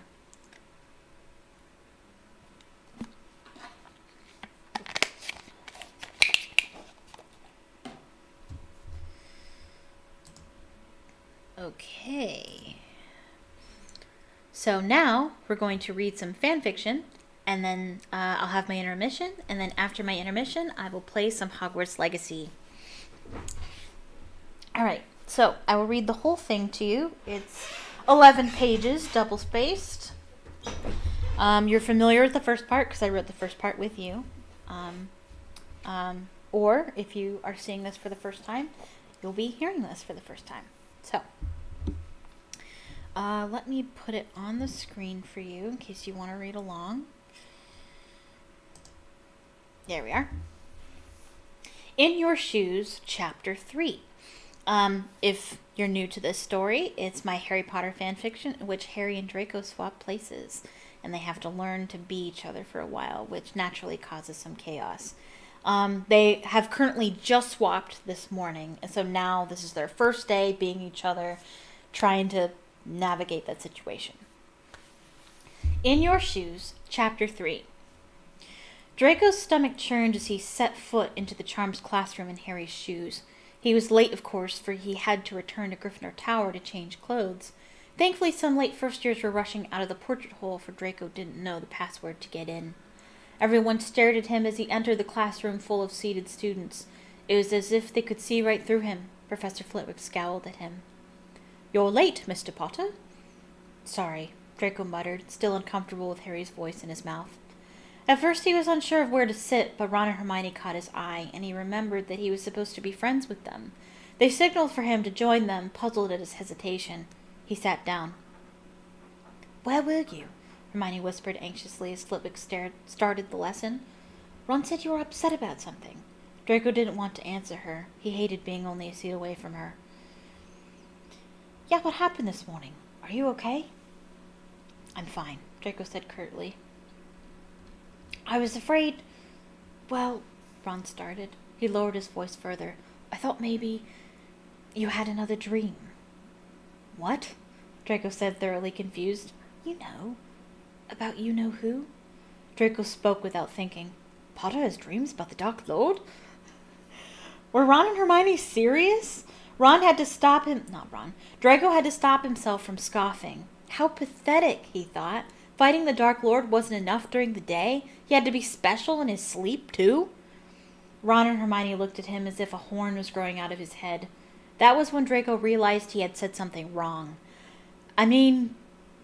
Yeah, it was a rough one, Draco postured. I won out in the end, though. Draco's friends' faces were moving quickly from bewilderment to worry. But the discussion ended there because Professor Flitwick asked everyone to pick a partner to practice the Muffliato charm, a charm that causes passerby ears to go fuzzy so they cannot eavesdrop on the caster's conversation. Now you all have mastered the spell by now, I'm sure, Flitwick explained, but it will be on your notes next year, so we are practicing for review, and one cannot be too prepared too soon. It seemed that Hermione and Ron had no desire to be Harry's partner today, so they chose each other. Draco didn't know who to partner with. He wasn't familiar with Harry's friendship with anyone apart from Ron and Hermione, and it seemed that everyone else was taken. Then someone from across the room approached him. A girl Draco had never met before. A girl Draco had never met. "Hello, Harry," the girl said. "Do you need a partner?" Draco was stunned for a moment. He'd never seen this girl before. And she was incredibly attractive. He never would have believed he'd think that of a Gryffindor girl. She had thick, curly black hair, curves in all the right places, and legs for days. "Yeah," Draco said smoothly, suddenly finding himself. "What's your name again?" "You've forgotten my name?" she giggled. "It's Romilda. Romilda Vane." Romilda Vane. Where had she been all his life? "Yes, Romilda, of course." Draco recovered effortlessly. "I was stunned by your beauty and lost myself for a moment." Romilda's face had a mixture of emotions, a mingling of confusion and pleasant surprise. "Harry, what are you doing?" Hermione whispered from nearby. Her face told Draco everything he needed to know about his behavior. Draco surmised Harry didn't usually speak to Romilda this way, or speak to her at all, but Draco didn't care. She was gorgeous. "Maybe we should practice over by my seat." Romilda gave Hermione a scathing side glance. "It's a little crowded over here." Draco agreed. He got up and followed her across the room, leaving Ron and Hermione with their mouths agape. Noise was sporadic around the room at this point. Everyone was casting the Muffliato charm with varying degrees of success. One could tell who the successful ones were because their partners were shouting at them. Seamus Finnegan was yelling so loudly at his partner Dean Thomas that the other Gryffindors around them began casting Muffliato on themselves. Draco and Romilda spent some time pretending to care about the lesson for appearances. Luckily, Romilda already had a firm grasp of the spell, for it made it possible for them to talk and no one overhear them. "So," Romilda started, "why the sudden change of heart?" Draco stared at her as she smiled at him inquisitively. "What do you mean?" "I mean, you would barely associate with me before, but now you're willing to be study partners. What's changed?" Draco was having trouble paying her attention. She was more fun to look at than to listen to. "Well, I just hadn't realized how lovely you are until now." "Uh-huh." She didn't sound convinced. "This better not be a prank, because if so, you'll sincerely regret it." She frowned in a way that Draco found unbearably sexy. He loved a girl with attitude. He gave it right back. "If you were so sure I was going to refuse you, why did you ask to be partners?" Romilda smiled slyly. A girl can always hope. And I am nothing if not persistent. More students were finding success in their spellcasting. The noise around them was turning into a steady static, as if Romilda and Draco were alone in the room, with a broken radio in the background. If this isn't a prank, I suppose you wouldn't be opposed to having lunch with me later, Romilda suggested.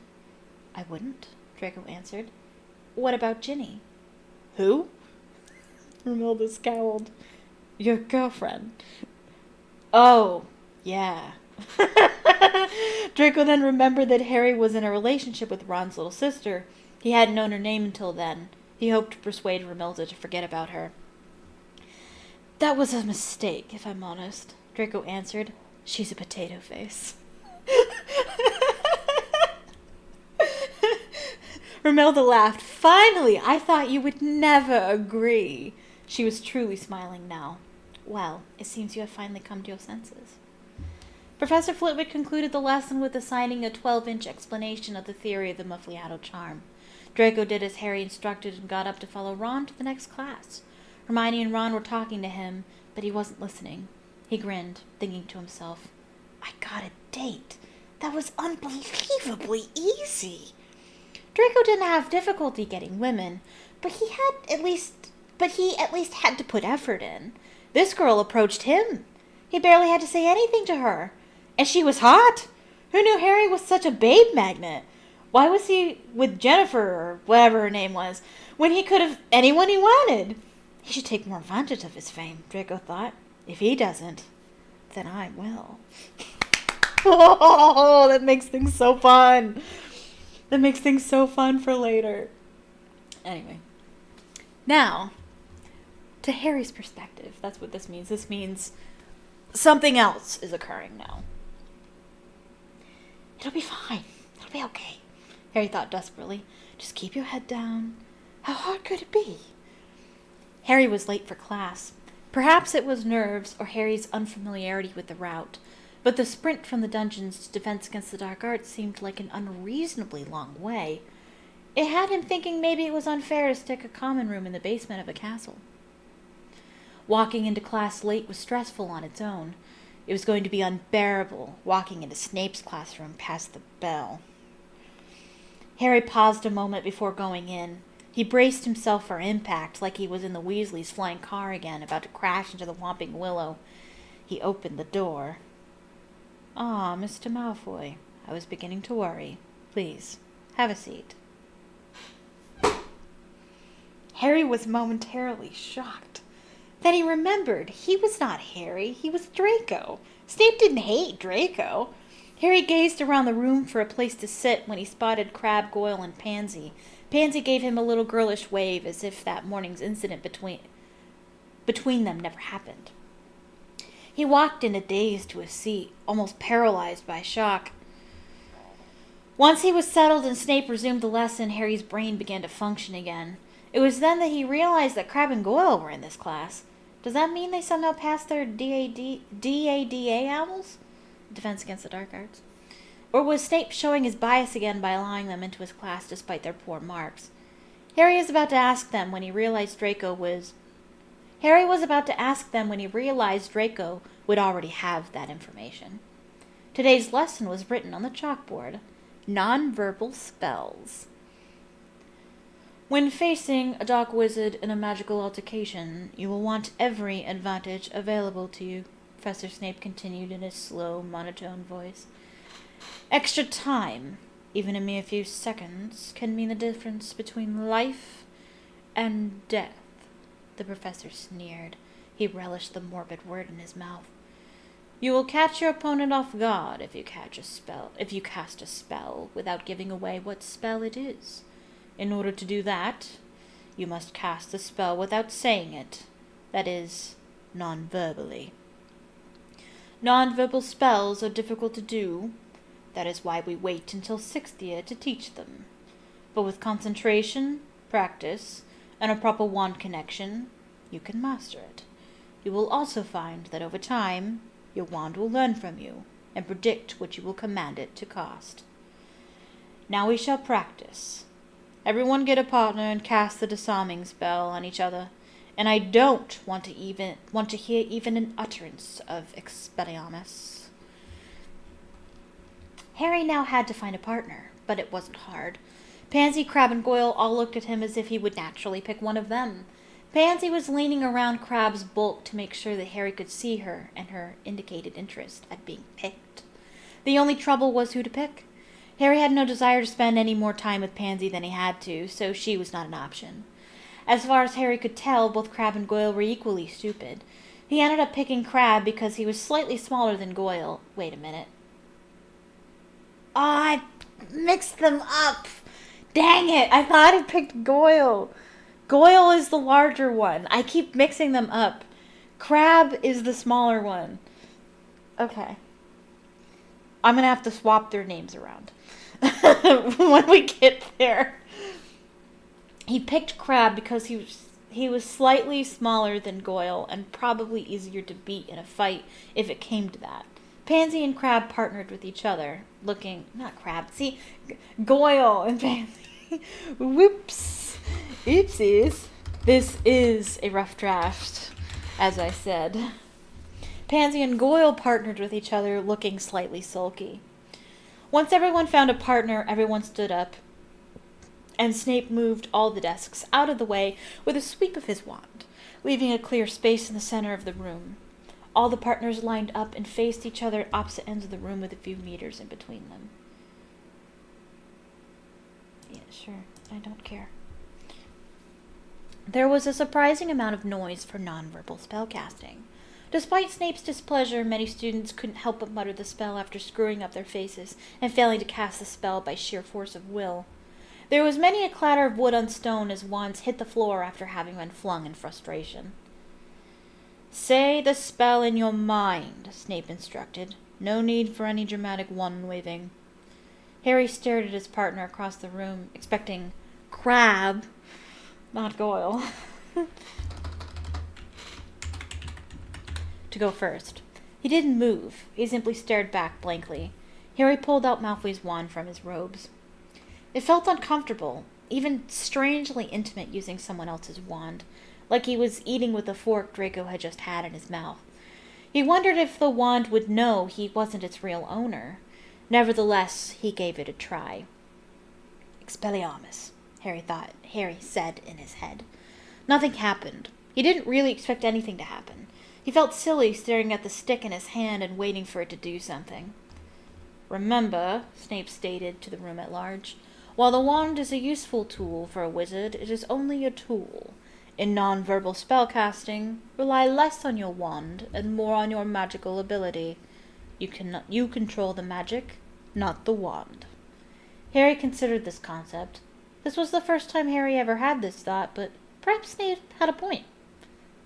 Expelliarmus isn't a hard spell, Harry thought to himself. In fact, it is probably my best spell. If anyone can do this, I can. Suddenly, the wand in Harry's hand whipped sharply on its own. Nothing came out, but it was a start. Expelliarmus, Harry thought firmly. There was another clatter of wood upon stone, but that was because Crab's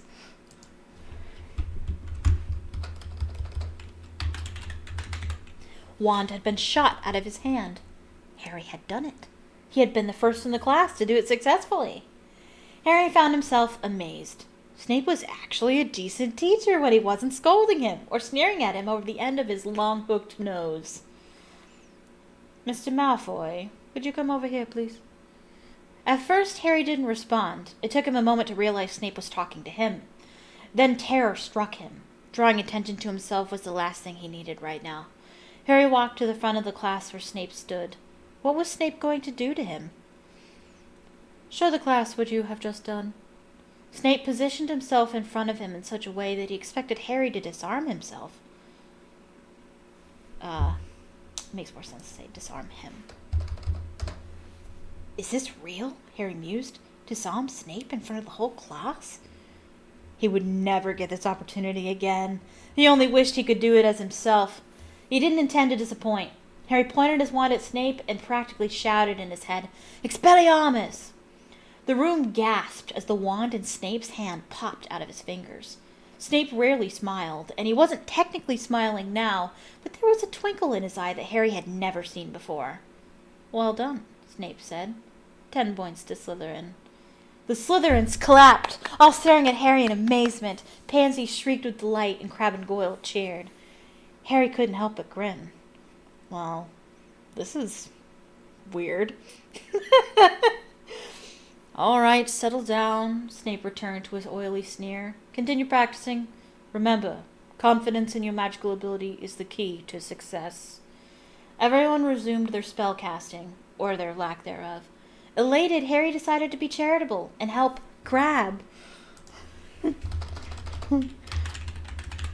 Even though he expected his efforts to be fruitless. He held his wand loosely in front of Crabbe. "You can do it, Vincent." Not Gregory. Harry said encouragingly. Harry was suddenly reminded of his teaching days in Dumbledore's army last year. "You just need to believe you can." Vincent, or Crabbe, gave Harry a look that he could not understand. It wasn't his usual confused countenance. Harry half feared he had called him by the wrong name. Now that he thought about it, perhaps Draco didn't use first names with his friends like Harry did with his. "Come on, Crabbe," Harry shouted.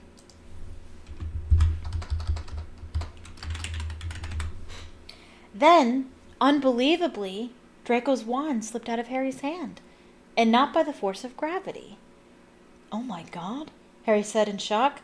"Crabbe, you did it!"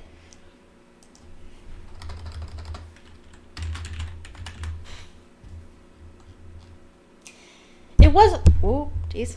Knocked over my microphone. It wasn't as grand of a spectacle as when Harry did it, but the moment could not be overstated.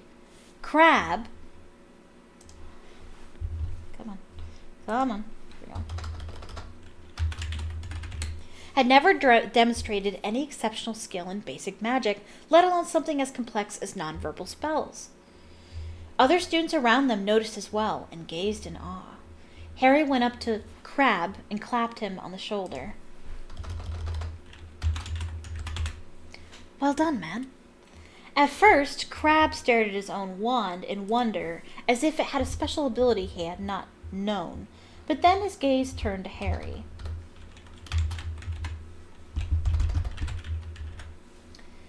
Crabbe was positively dumbfounded.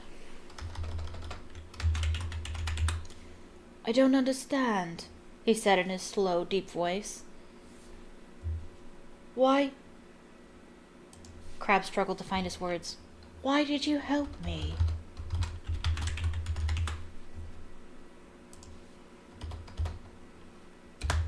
Harry was becoming bewildered himself. "What do you mean? We're friends, aren't we?" Crabbe's face lit up as if such a thing had never been said to him before.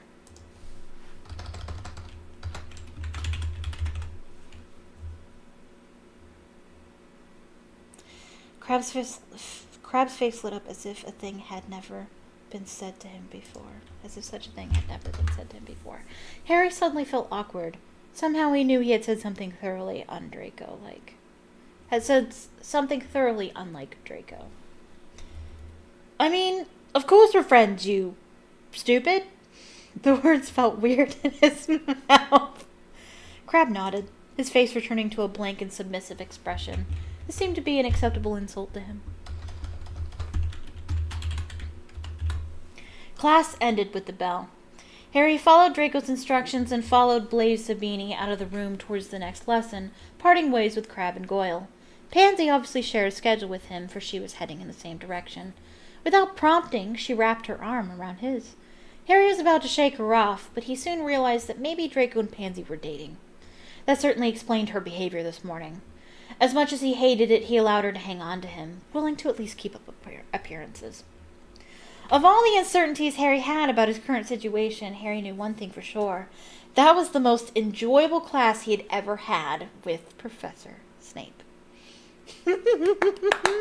Can you already see the chaos that's forming? You can already see, like, what I want is I want for each character to realize the pros and cons of being the other person. Right now, the pros are going to be bigger and more apparent than the cons. Draco's like, wow, all this attention. It's great being famous. It's great, having all this attention. And Harry's like, wow, Snape's not terrible to me. The Slytherins aren't terrible to me. But the choices that they're making are causing waves, Draco was going to cause trouble with Romilda. Harry's going to cause trouble among the Slytherins, and things are going to get more interesting as they go along. But that is chapter 3, and I'm going to fix it up just a little bit more and then release it on Monday. Wait for that post, and I'll release that post. If you're watching this in the future and it's already there, it's there in my Patreon if you'd like to read it again. If you'd like to read the other chapters coming up to it. If you're watching this sometime way in the future, you can read the chapters after this. Link in the description in my Patreon.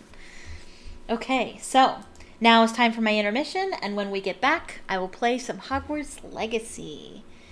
In the meantime, please do me a favor and click the like button on the stream. Leave a comment down below telling me what you thought of the video. Click subscribe if you're not subscribed already, and turn on notifications so you can be notified the next time I go live. I go live next week if you want to know when. Follow me on Twitter, link in the description. Also in the description is my Patreon if you'd like to support me and my writing content or my video making content. I have extra content on there if you'd like to enjoy that. I have free stuff on there as well, including this fan fiction here. So you don't have to necessarily pay to see everything on there. And I also have a TikTok and an Instagram if you'd like to follow me there. Link in the description. And I will be back in 15 minutes.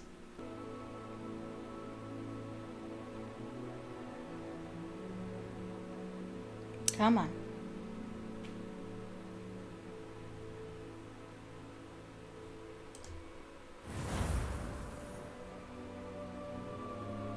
Waiting for it to show up. The game is up. There he is. Woohoo! Finally, I was able to get it to where it's already by the time I come back. So perfect. All right. Now, let's get back into it. Now, I have been dreading this. I'm going to be honest. Because I do not want to do this boss fight. I'm so bad with combat in this game. And it's really hard to aim. Ooh, snitch. That's cool. Get it. I want it. Heck yeah. Aw, dang it. Anyway. I'm just really bad at combat. And it's really hard to aim. It's really hard to turn around fast enough because they charge at you. So then they're over here behind you. So you gotta turn around. But by the time you turn around, they've attacked you again. And you can't run away fast enough either. Oh. So Jesus, I pray that you would help me to do this. I do not want to spend all evening doing this. Please and thank you. Okay.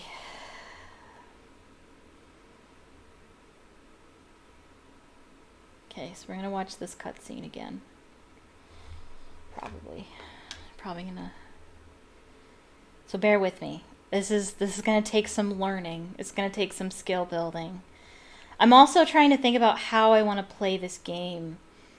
Because I want to do the story, but there's other stuff I want to do too. And I don't know if I want to do everything on stream, or if I want to just do the story on stream and do the other stuff on my own.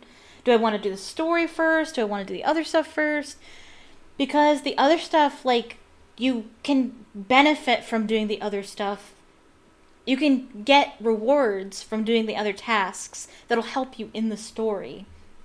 The thing is, how much other stuff is there? I at least want stuff that's going to help me with combat, so...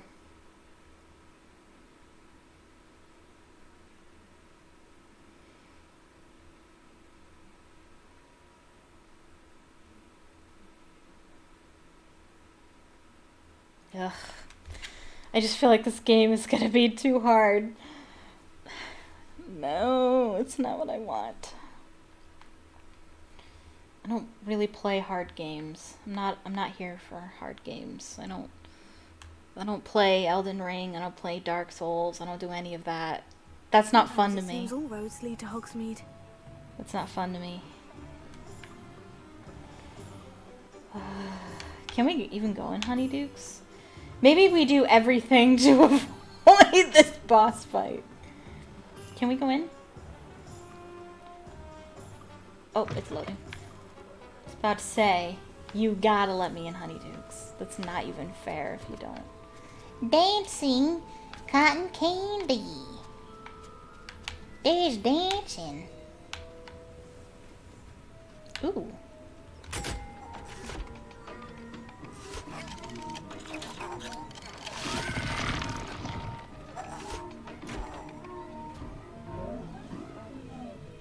That's gross. I didn't need that. I checked the list and it's not on it.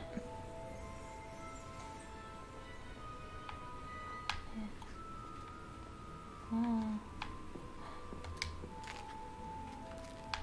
I just feckin' ate that. What even is it? I'm just eating. I'm just eating shit. Cool. Neat. Does it do that every time, or does it do something different every time you do it?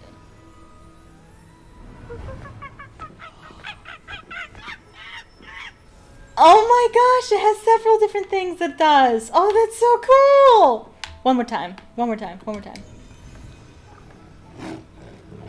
Yes. That's awesome. Cool. Oh, crystallized pineapple. So good. I had some when I went to Universal Studios. Search. Ooh, money. Somebody just left a bag of gold on the floor. It's mine now. Pepper imps. Ugh. Gross. Yeah. Ugh. Yeah, I wouldn't eat that in real life. What's this?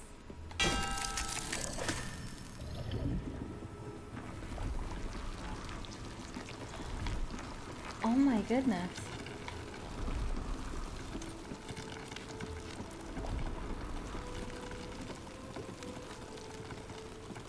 Cool. Neat.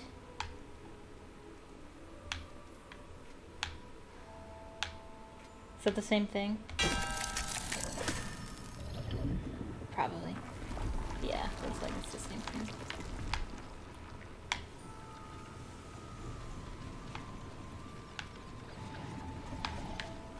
I was thinking about Honeydukes candy earlier today, and how I wish I had some. Is there a way you can order it online? I'm just eating shit. Like, I'm not paying for any of it.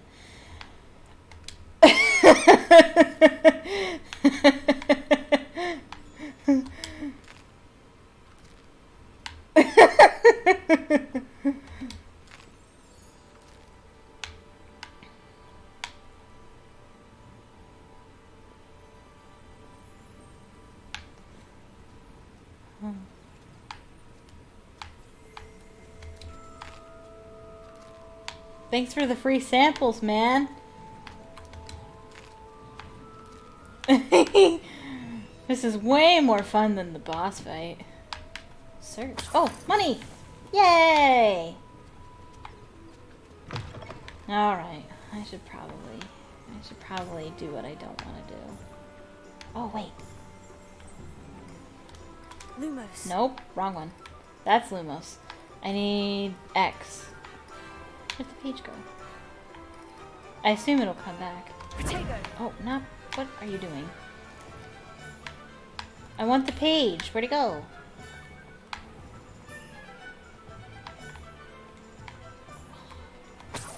Money!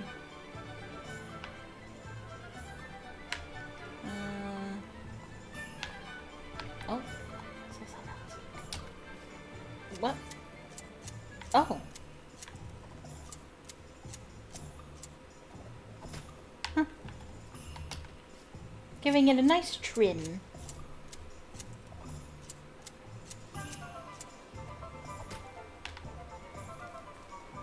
Where'd that page go? Okay, so it's... Got it! Oh, we should check our stuff. That's something we should do every stream. We should check our stuff. I don't know what that means. Quests. Welcome to Hogsmeade. That's the one we're on. And the next one, Gobs of Gobstones.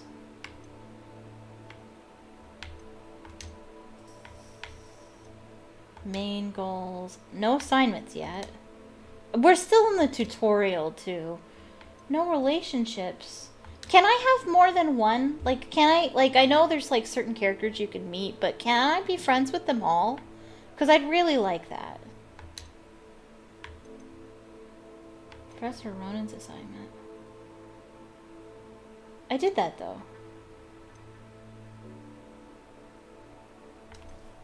What? I feel like it's saying that I didn't, but maybe I did. Maybe that's not what that means. Okay. Alright, so that's quest. We have no owl post yet. Alright, we don't need settings. Gear! Wand handles. Choose a look for your wand. Huh? Yeah, no. Hand, face wear, headwear. Nah. I'm just looking. I got a scarf. I don't feel like a scarf. That's what I got.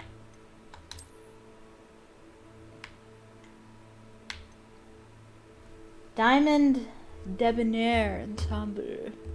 Superb. Defense goes up 3. Offense, no upgrades applied.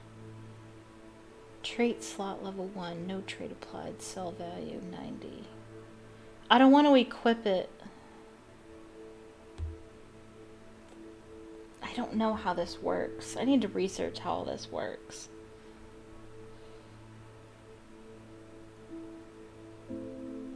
It ups my defense. It doesn't up my offense, though. I don't necessarily want to dress that way either, if that makes sense. I know there's a way where you can equip something. That's the one I have now. If I equip it... Oh! Oh, that's actually kind of nice. Defense 3, right. Upgrades. How do you upgrade? I forget how you do that. Okay. That's actually really nice. I actually really like that. I wasn't expecting to like that. Okay. There's a way where you can equip outfits, but it won't actually appear on you. I just don't know how to do that. Cool. Neat. I don't have anything in my inventory. Oh, wait. Whoa, wait. I wanted... No. It had an instructions there. No. Collections... Potions, stuff, enemies I've encountered, appearances I've collected, Revelio pages. Oh, see, it could tell me all the things I can collect. Okay. Rescuable beasts you've encountered. Ooh. Traits you've collected, wand handles, conjurations, ingredients, and brooms. I haven't done any of that yet. I'm on level 4.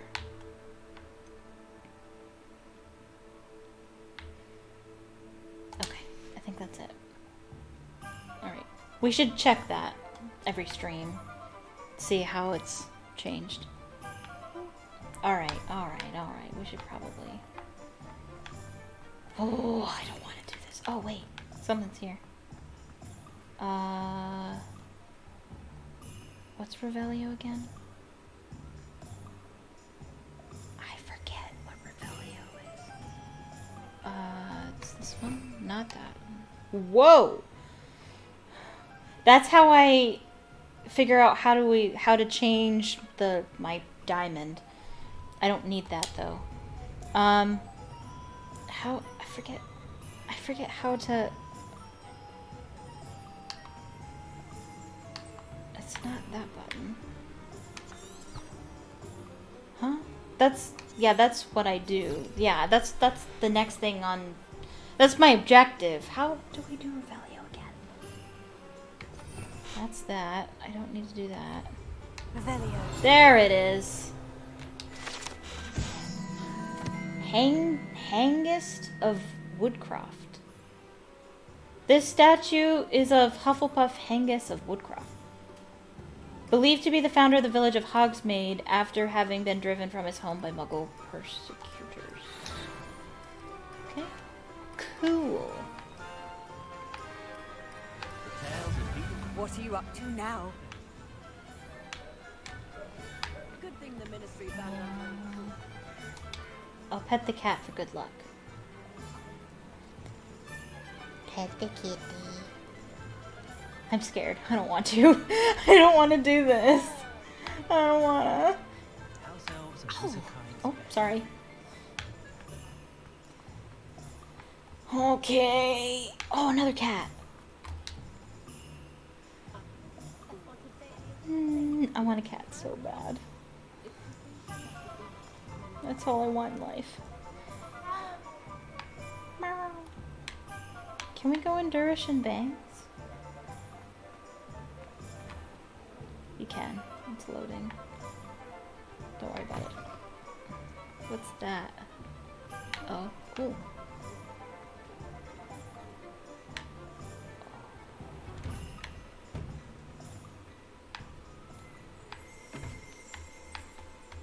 I shouldn't be doing this. Nice. I actually like that outfit a lot. Did this mirror talk?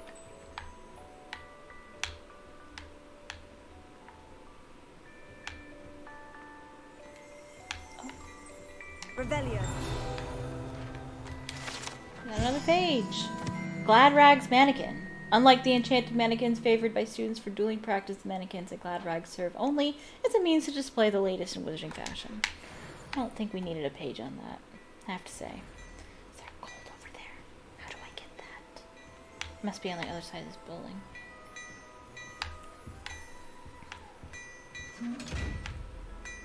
Ooh, fancy.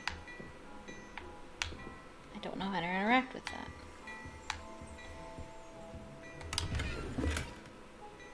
Duelist attire. Let's look at that.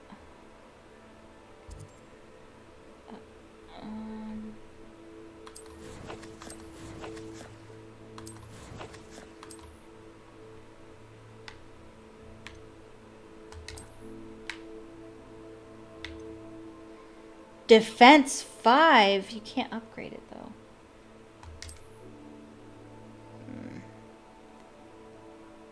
I don't know. That could help me though.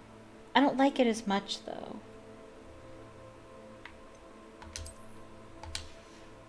Not gonna wear it if I don't like it. You know? Ugh, I should stop stalling and just do it. Can I talk to you? I won't let me talk to you.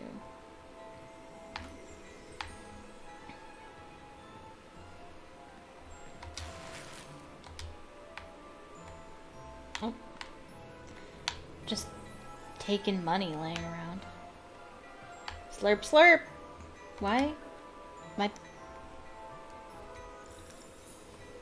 My controller just vibrated. That was weird. Okay, so I think there's gold around this building. Somewhere. Maybe not. Revelio.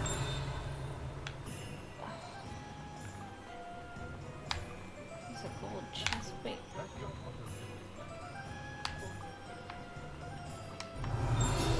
There we go. Gladrag's Wizard Wear. Founded in 1750 and with locations in Paris, London, and Hogsmeade, Gladrag's offers a variety of wizarding garments and accessories. Mr. Augustus Hill and his associate Otto Dibble happily help all those who wander into the shop, enjoying in particular the challenge of the customer with less fashion sense than most.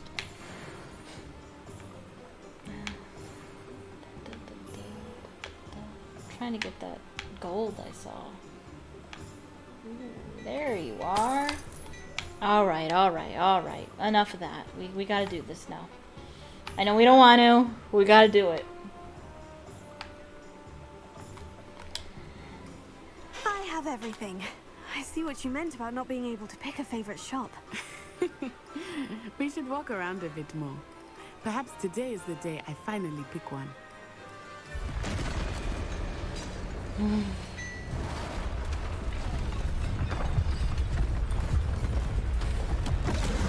Okay, so focus on dodging and just shooting for now. I'm sure there's other fancy things I could do, but just dodging and shooting. That's what we're gonna start with.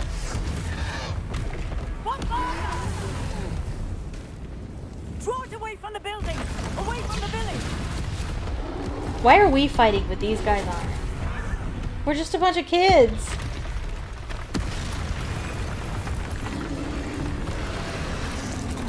Oh, B. B. Alright. Hit him. B, B. Oh. B, B. Are we weakening him at all? B, B, B. I mean, not B. This is B. B, B, B. See, and now I gotta turn around. B! It's so hard to turn around! Man. Oh, thanks. That was helpful, actually. B, B. I like it! Do more of it! I'm just gonna roll out of here and turn around. B. Oh, this is so hard. B.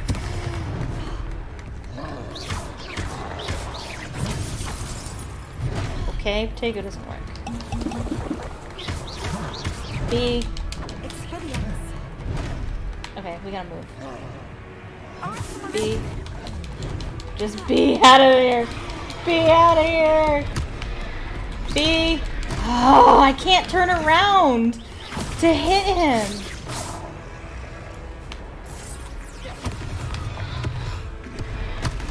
B.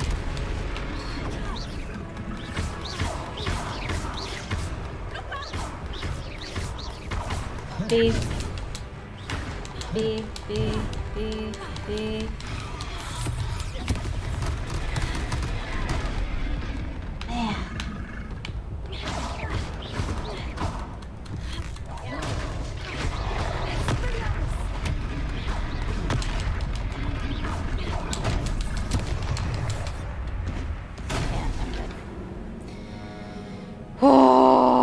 Oh, this is so hard.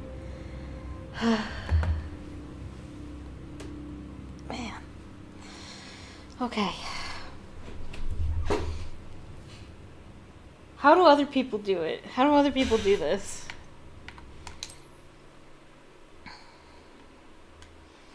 Is there a way to skip the cutscene? I don't want to do the cutscene again.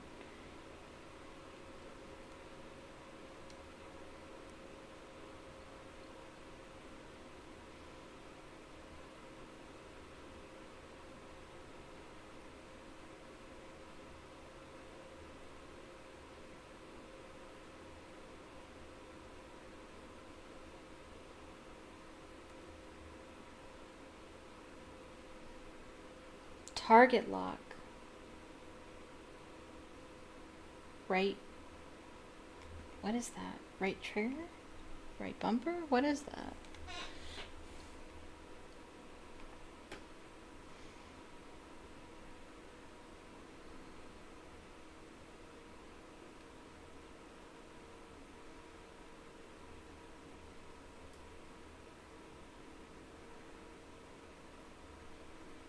Hogsmeade, here I come. Okay, it saved that.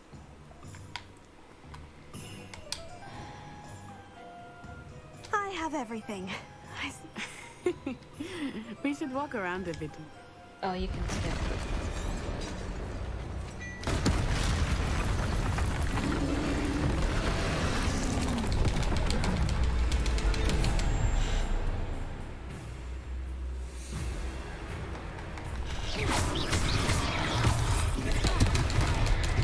roll into him.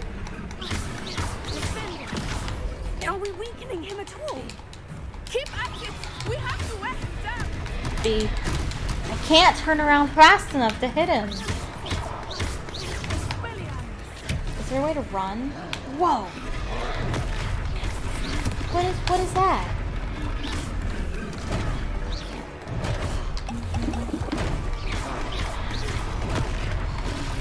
Somebody. What was that? I was trying to beat him at his own game. Yeah. I like it.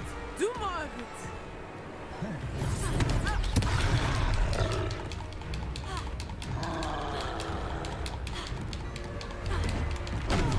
I can't.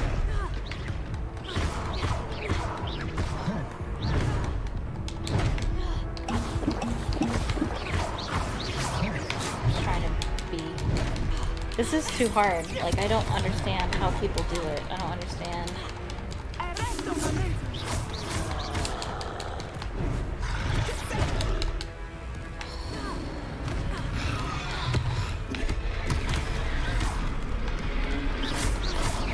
He's close into the wall. Get him. Alright, it's about manipulating the camera.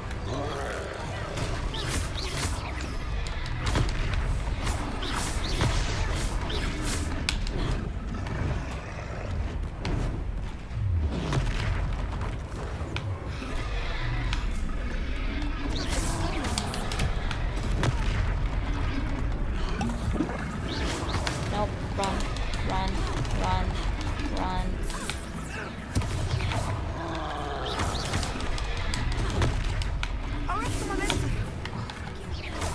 Get him. Almost got him. Almost got him. Almost got him. Almost got him. Almost got him. B. Oh. Look! He's faltering! Good. Took him long enough. We need to make B. Out of here. Out of here. Oh, we almost got him. We almost got him. We almost got him.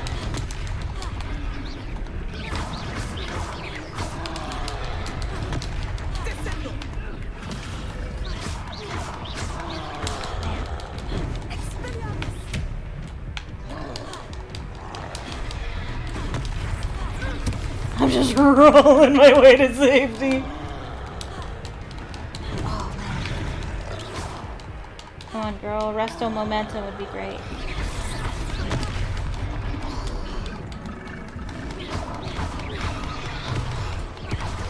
Oh, we got him! Oh, I did it! Left bumper, right bumper.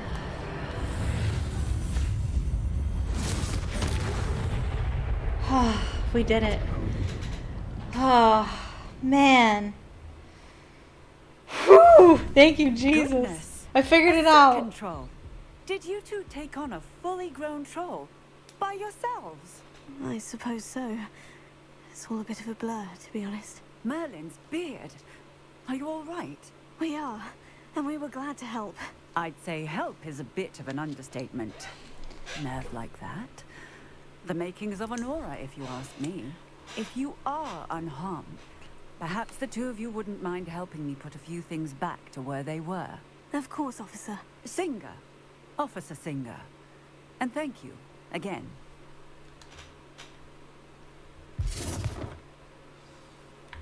Let's repair stuff.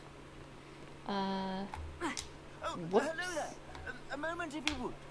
I will see what he wants. You? Hello?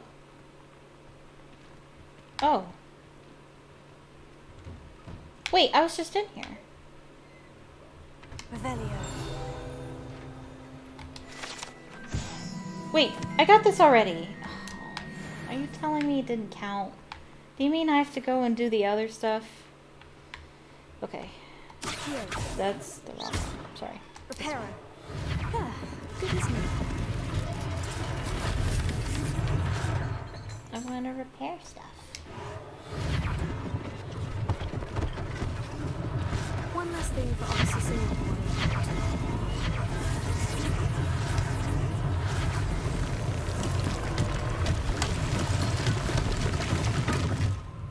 Cool.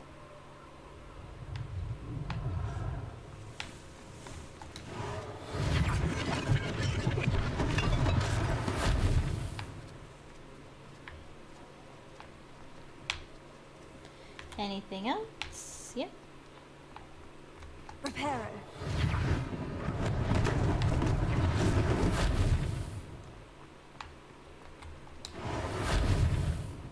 Oh, whoops. Lucky they didn't do more damage.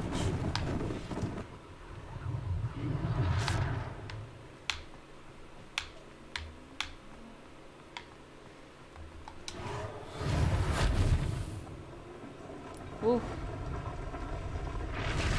Cool.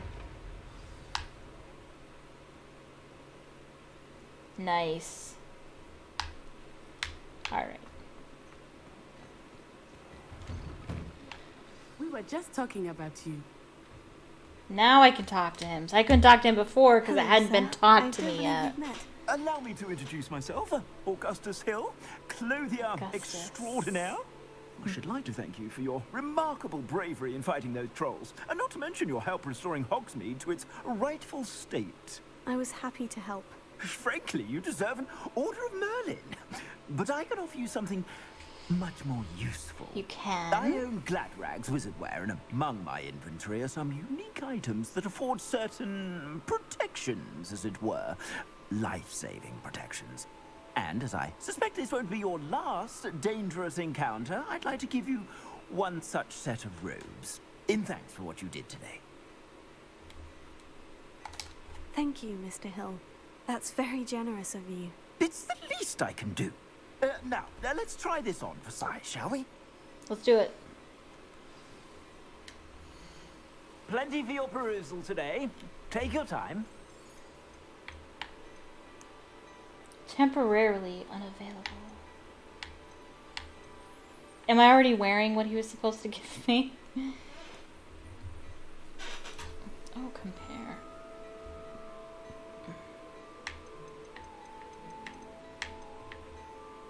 Traditional school robe, well pointed, offense 5.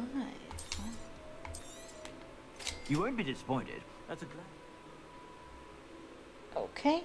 See, they're showing me how to do what I already did earlier. Your current defense and offense are displayed at the top right of the screen. My offense isn't very good. Select the cloaks and robes gear slot and press A. Equip a robe. Oh, that was it. Oh, he didn't say anything.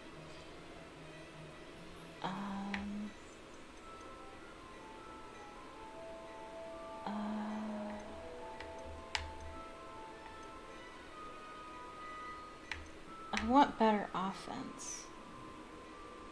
The velvet house cloak. Superb.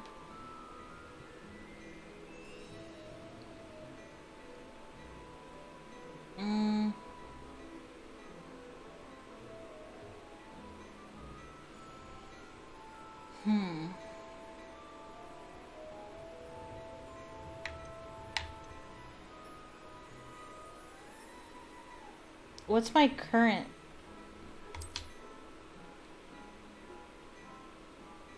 That's actually better.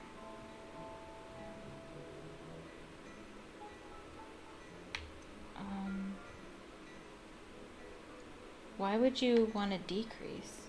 I'm confused. I don't know.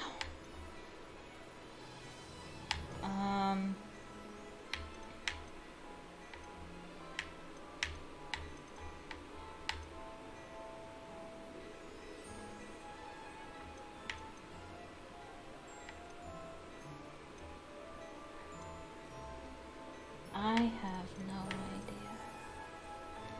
Let's just do it. You won't be disappointed. That's a Gladrag's promise. Let's just do it. I'd say that looks as if it was made for you. I don't understand what just happened. Okay. I suspect you have a sharp eye for fashion. What an extraordinary introduction to Hogsmeade. I would say that we, and you in particular, have earned at least one better beer. Yes, please. Shall we head to the Three Broomsticks? Sounds like a good idea. Wonderful. Just down this way then. I want to see what I've... Hold on. I want to see what I've gotten.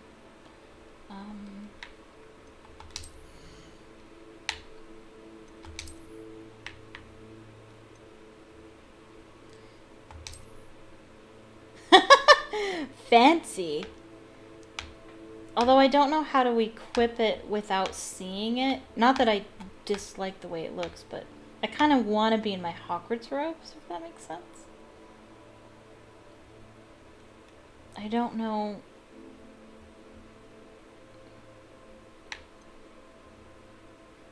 Well, we'll equip this one for now, and I'll figure it out later. Battle-worthy items, should you be Revelio. You're most welcome to peruse my shop as you...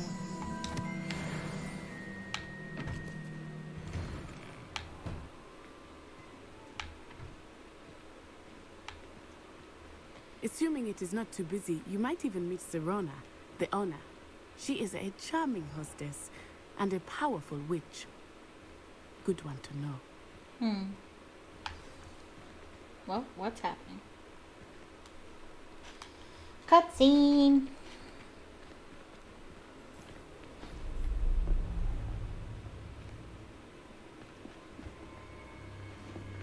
Why? Oh. You said you could get to the child when they came to Hogsmeade.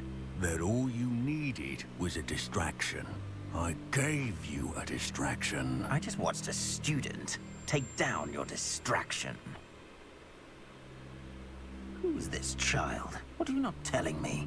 I'm very special. All you need to know is that if you cannot get to the child, then you have no value to me. Let's go.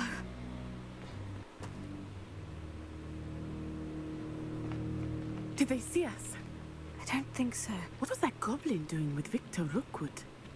How do you know him? Working with Rookwood. How do you know them? The goblin from the Daily Prophet.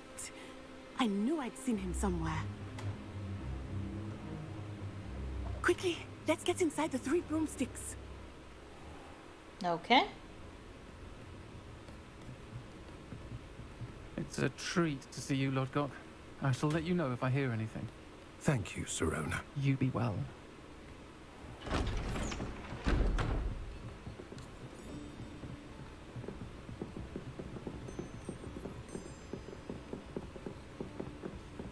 Now, what can I... Oh, there's a face I haven't seen before. It's my first time here. Welcome. Butterbeer's on me. Oh, thank you. Very generous of you. Heard about the attack. I shall be looking in on the other shopkeepers and residents shortly. Glad to see you two escaped injury. Thanks to this one, single-handedly took down a troll. That is not Is that true. right? Well done. Your Thank you for this. My pleasure. your Immobula will spells say- were very helpful. Trolls in Hogsmeade.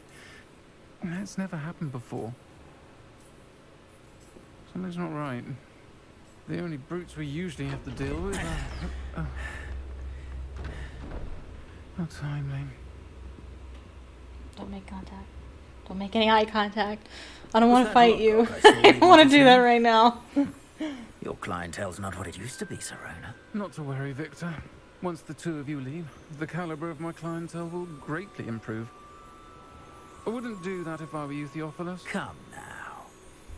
No need for theatrics. I'm only here for this one anyway. My friend is enjoying a well-earned butterbeer. Only one quick word. Perhaps you didn't hear me.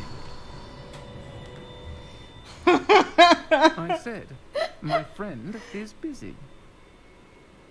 One would think you all had enough bloodshed for one day. I have, actually. Which is why you should leave. To be honest. The 3 broomsticks isn't what it used to be. Let's take our galleons elsewhere. Yes, please. Bye. Can't drink butterbeer forever. Sure I can. It's really strange, but that guy, Victor Rookwood, he makes me You've made an think unfortunate of... enemy. Watch your back. I'll Rookwood tell you and in a Harlow are minute. worse than any troll you might encounter. I believe it. Trolls, Ranrock, and Rookwood. What are you not telling me? I promise to tell you I'm everything. special. But it's perhaps best I do that later.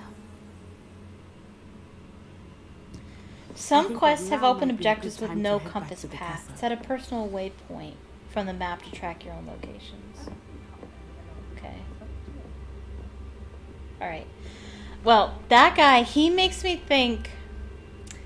I don't know. Is he a wolf? Or a fox? He makes me think of that character from Pinocchio that leads Pinocchio astray to... I haven't seen Pinocchio in forever.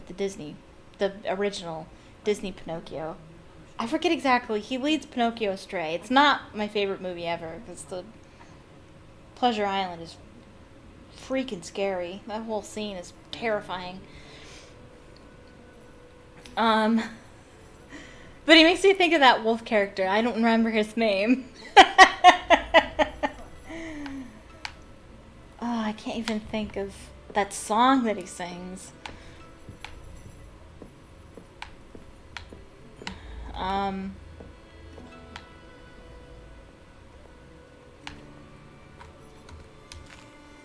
Oh, I hope that wasn't yours. I hope this isn't yours either.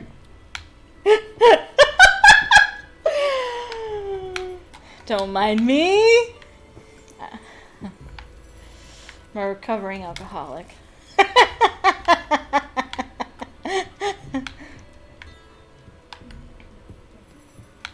Wasn't he trying to get Pinocchio into show business?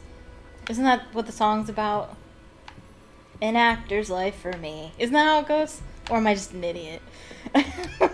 It's been years since I've seen that movie. It's like at the bottom of the barrel when it comes to Disney movies. I think I've seen it maybe 3 times in my entire life. We go upstairs?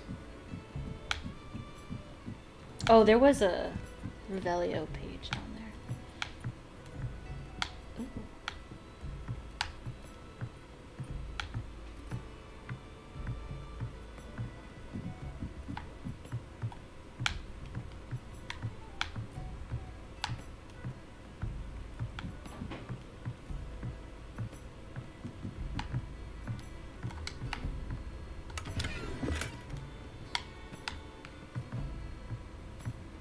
Wow.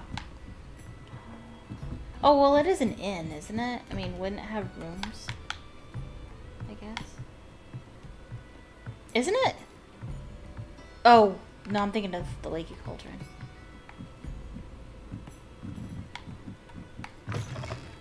Ooh. I have made it an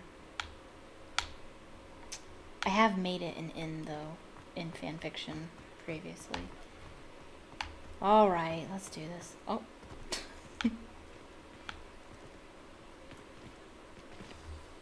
I am certainly glad Sirona was there. And that she isn't intimidated by thugs like Rookwood and Harlow. And she's a I want delight. to understand what's going on, and I hope you will tell me. But for the moment, we should return to the castle. Professor Weasley will certainly hear about the troll attack soon if she hasn't already. I don't want her to worry. You must return to your common room for the night. Access them. Oh, good. I thought I was gonna have to fight that dude. I really don't want to. Okay, select the Hogwarts map button to switch to the Hogwarts map. Okay. Fast travel to your common room. Will do. I'd rather... Do I have to? Fast travel to... I guess this one time I'll do it, but... Because it's trying to teach me how to do it. But I'd rather walk through the grounds and see the sights. I don't want to just fast travel places. Hi, diddly dee. And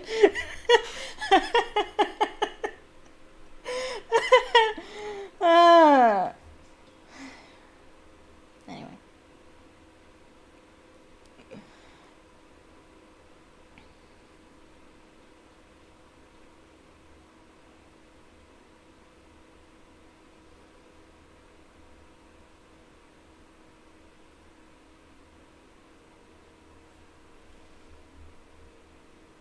So I think I mastered that. I think I was doing much better this time around with the combat with the troll.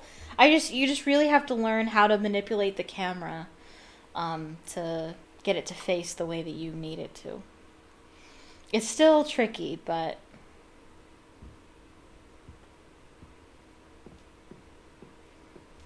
all right.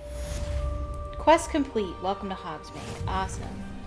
Complete side relationship quests. New map available. What's this new map? I'm level 5! New challenges. Quests. Complete quests to advance the story and make your mark on the world. Complete main quest. Gear appearance reward. Legendary cape. Completed. Gear appearance reward. Legendary gloves. Complete 3 side relationship quests.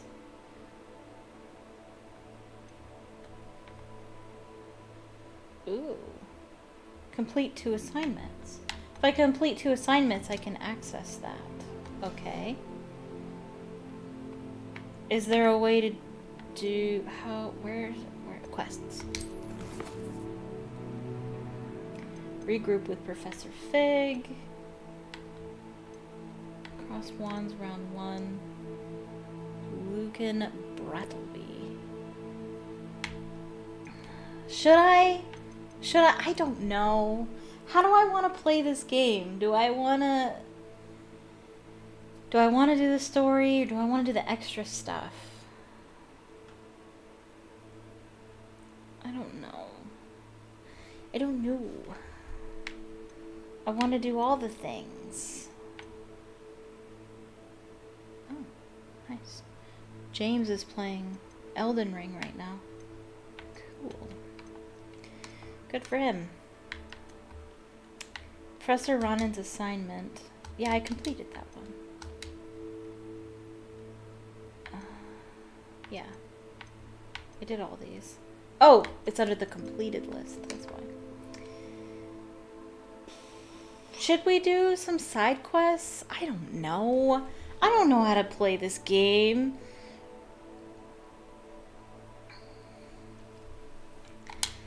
I don't know, man. I don't know.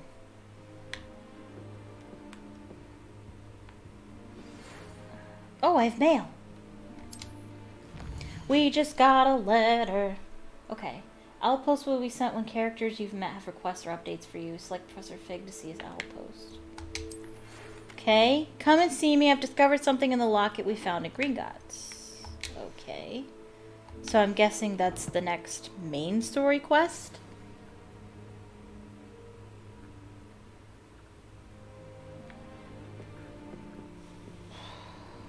I don't know.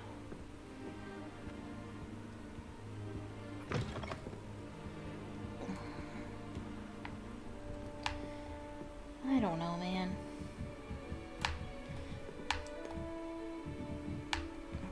This game has so much to it.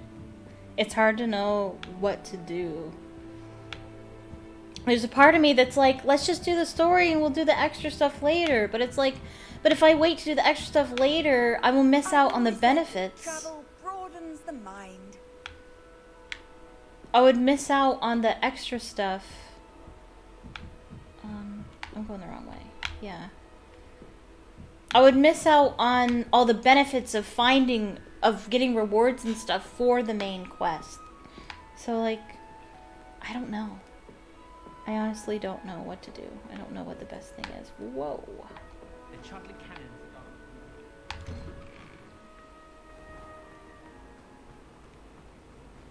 What's... There's like a chest icon here. Why? I don't know. That's weird.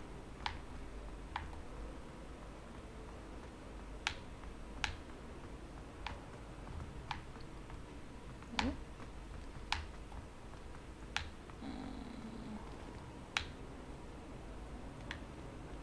Am I going the wrong way? What?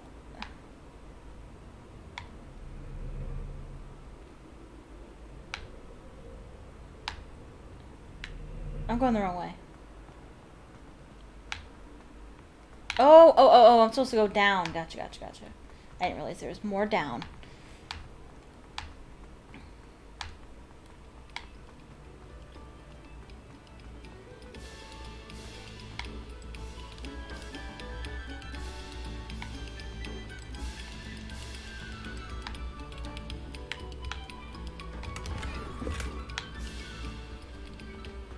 Nicely done. What is that? I can whoops. I can interact with that. Why is it struggling? Can I interact with that? Lumos. No. Accio. No. Levioso. No. Okay.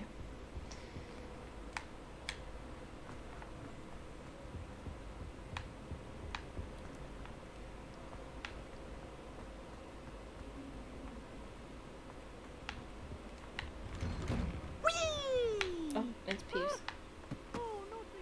Here I've come from the toilet bowl where she said I could Ew. swim. Did you Praxium bowl?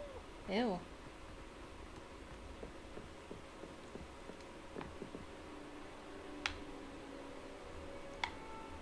Pretty. Hall of Herodiana. Ooh.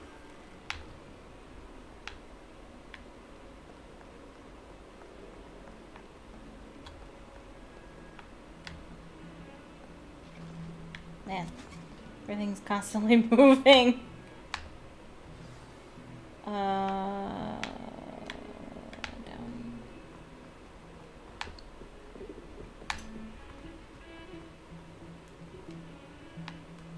Oh. There's just a lot. There's a lot to this room, and the game is trying to load it all. Struggling just a little bit. Am I going the right way? No. What? What's with the...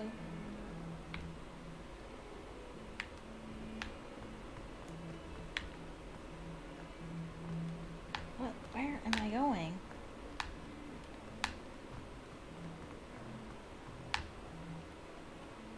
Trying to follow the map here.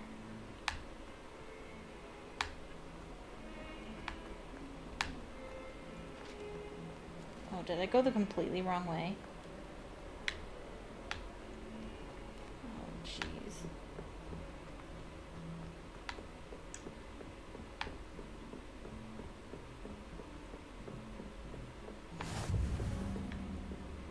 Oh, Professor Fig has a classroom, does he? What professor is he? Oh, look at this room. This is beautiful. What does he teach?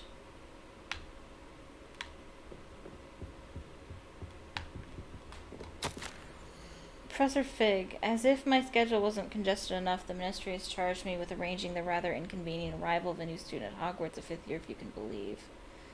Professor Weasley insists that they will need an escort and a mentor to help them acclimatize before term begins. I have assigned the task to you. Please see Professor Weasley for details. Professor Phineas Nigellus Black, Headmaster.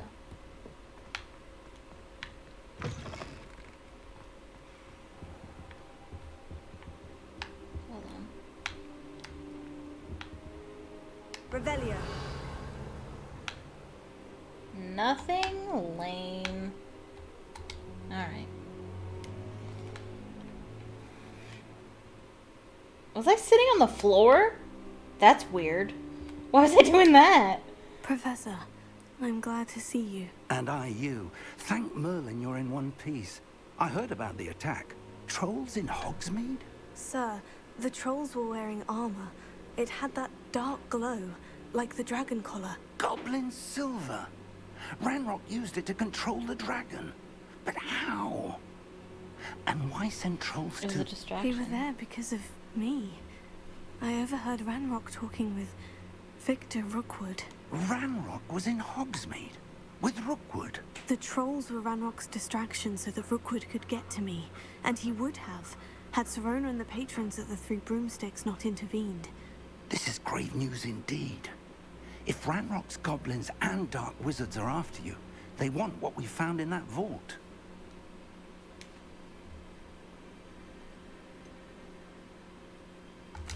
Speaking of the vault, do you think that Ranrock is working with any of the goblins at Gringotts? I do not. Gringotts goblins aren't typically the friendliest of beings, but they have a great deal of integrity. No, I dare say after what happened to that poor banker, the goblins at Gringotts are no Well, that's good to followers of hear. Ranrock. They're after the locket. You said you discovered something in it. Yes, yes. I discovered an inscription. When I read it aloud, this map appeared. Clever enchantment. It's a map of Hogwarts, to be sure, but I do not know where it leads. It leads to the library. The restricted section, to be precise. And a bit beyond. This isn't the I see Marauders traces map. of magic No, on it can't the be. map. The Marauders map was made by I suspected Harry's you dad. would see Harry's dad something. hasn't been born Shall yet. we go? I appreciate your enthusiasm, and I'm eager to discover what we may find there as well. But if our experience at Gringotts, let alone what happened to Miriam, taught me anything, it's that the path we're on is terribly dangerous. I'd like you to work with Professor Hecat a bit Okay. before we continue. I would But appreciate sir, that. how dangerous could the library be? Perhaps we're only after a book. Perhaps we are only after a book, but we should be prepared for anything. I agree. Once you've honed your defensive magic further, come and see me. Okay. I'll let Professor Hecat know to expect you. All right.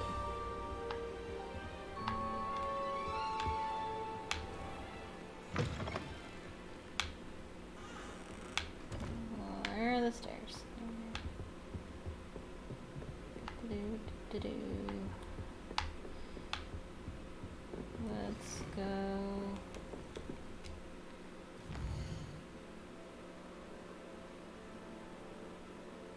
Okay. Alright, I'm gonna do this next thing, and then I'm gonna end the stream, and I think next time I'll do some other stuff. I'll do some other quests for funsies. Cause I think I want to do other stuff as well. I think that's important to me. Oh, we found that letter already.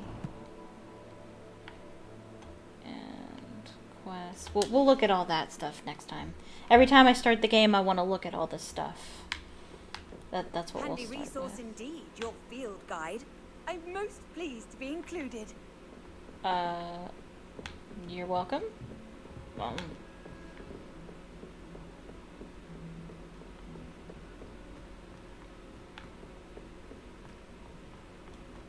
I'm going the wrong way. This map is so confusing.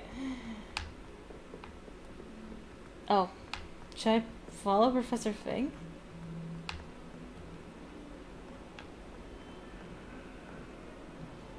I want to look around. I mean, just like look at the surroundings, but I'm like staring at the map, making sure I'm going the right way.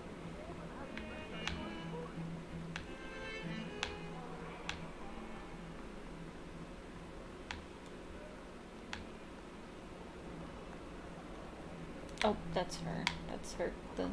Our gobstone buddy. There we go. Oh, there's a Revelio page up there. I want to get this first. Revelio.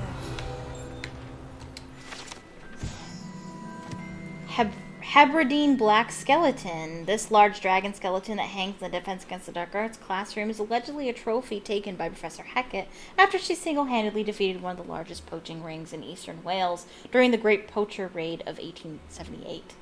Yes! I want to get these poachers. Like, I've heard that you can rescue magical beasts. To discuss. I want to do that so bad. I'm here about the new spell you wanted to teach me, Professor. Good. Professor Fig indicated a certain urgency to you completing your defensive magic assignments. As such, you are to learn Incendio! the fire-making spell, handy for lighting torches, burning away spider webs, and, when necessary, defending against those who would wish to do us harm. Sounds versatile. Quite. But before we get started, I'd like you to complete a few tasks. Okay. You may be surprised by some of them. Astonishing how much students don't think their professors know. When you're finished, come and see me. Then Okay. we shall begin working on Incendio. Okay. You know where to find me once you've finished. Win 2 rounds of cross wands. Complete a round. Oh, I have to do that? Oh, I have to do... Is that what I'm supposed to be doing? Okay. Seems crossed wands isn't as secret as it's believed to be. Okay. Oh, nice to see you, my young friend. Okay. Am I going the right way? I appear to be.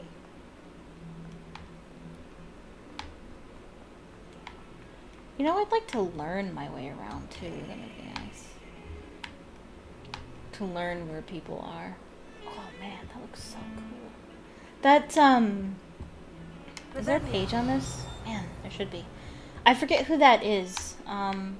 But there's a witch who used to purposefully, get burned at the stake because she enjoyed the sensation so much. Oh, nope, going the wrong way.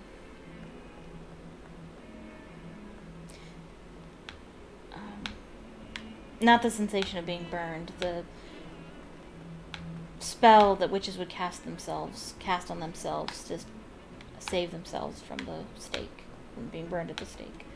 She liked the sensation of that spell.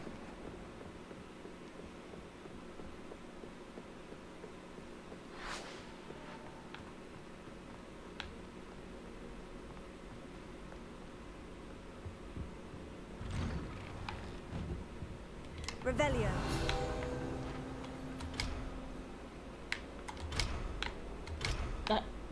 I want the Revelio page. There we go. Haunted toilets. Unless in dire straits, it is probably best to avoid this particular toilet, as it is allegedly one of Peeves' favorite pranking spots. Good to know.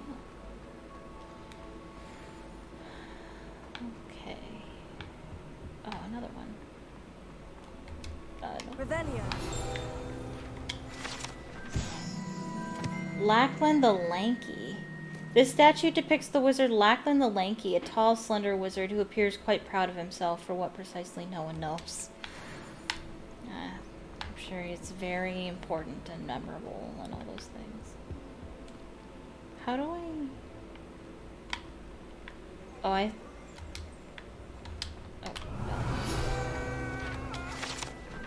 Map of Argyllshire? Argyllshire. This map depicts Argyllshire, a region in Scotland which contains the Hebrides, native home of the Hebridean black dragon. Okay. Okay. I feel like there's something extra special that I'm supposed to do there. I still don't know what it is, though. Okay, let's try to win 2 rounds of crossed wands, and then we'll end the stream. Glad you could make it. Lucan's just over there.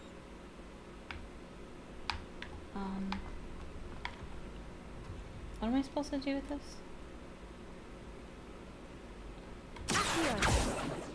Lumos. Leviosa. There it is. I couldn't remember what it was.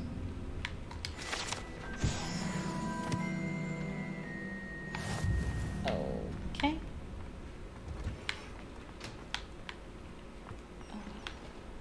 Oh. Can I help Hello. you? Yes. Sebastian told me to see you about a club. If Sebastian vouches for you, that's all I need to know. I coordinate duels for crossed wands. A dueling club of sorts. It's invitation only, so you must have really impressed Sebastian. I'm flattered to hear that. Sebastian's not a bad duelist either. Imagine it's quite something to see the two of you duel. How does crossed wands work exactly? You show up, I match you with other duelists, and whoever is still standing in the end wins. Great. It's our way of determining the school's greatest duelist once and for all.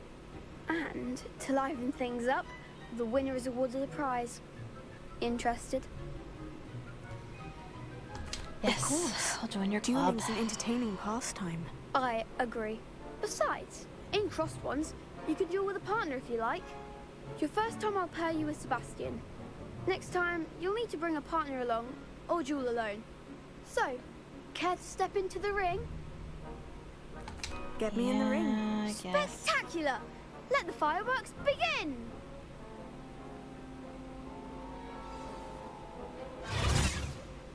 She'll make you regret signing up. I already regret it. That's okay. Break through yellow shields with control spells, like the levitation spell, Levioso. Target lock lets you track enemies without aiming. Is that right bumper? Use right stick to change targets while locked. Okay. Okay. That's not... Come on, Bingo.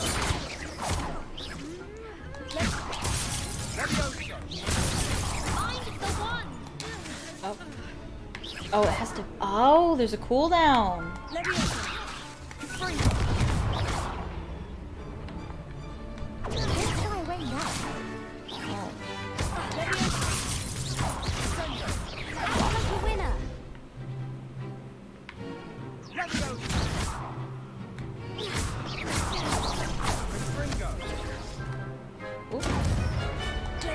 That's all you've got? Got him. Okay, that wasn't that hard. It wasn't... Nothing special there.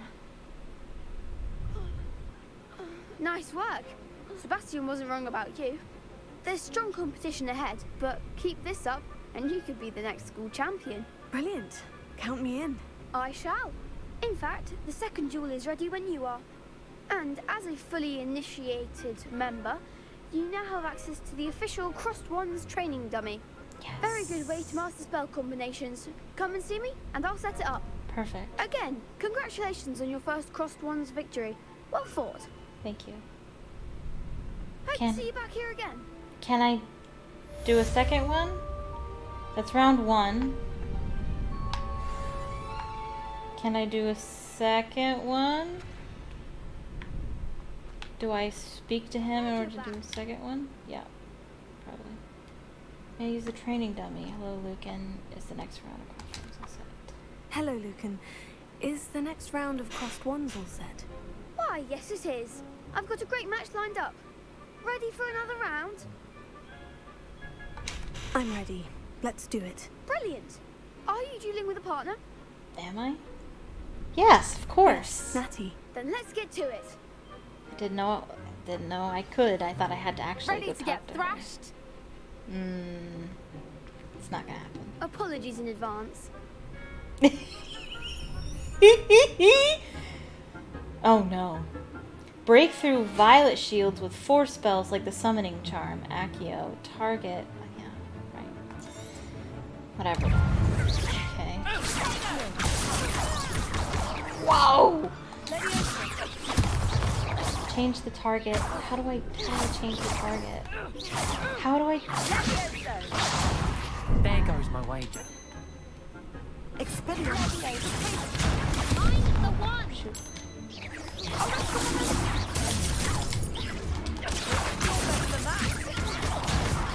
Pow, pow, pow.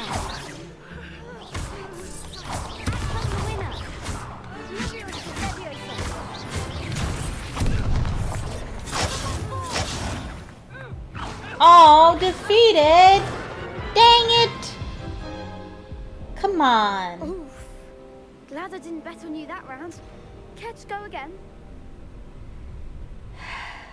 Alright. I'll give it another go. Glad to hear it.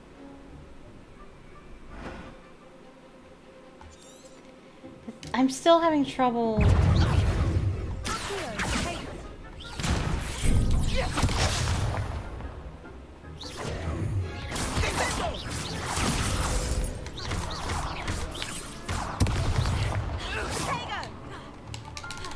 Whoops.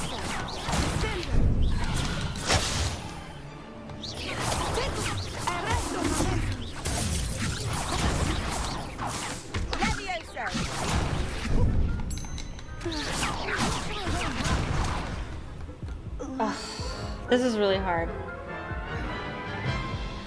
Alright. I think I'm gonna have to leave this for next time. This is gonna require more skill than I have I think currently. I'd better rest for a bit. Very Yeah. well. That We'll be waiting rest, when you're that's what I ready. need. Cool though. This is gonna help me a lot though, I think. Where's the... I forget what menu it is. Not this menu. This menu.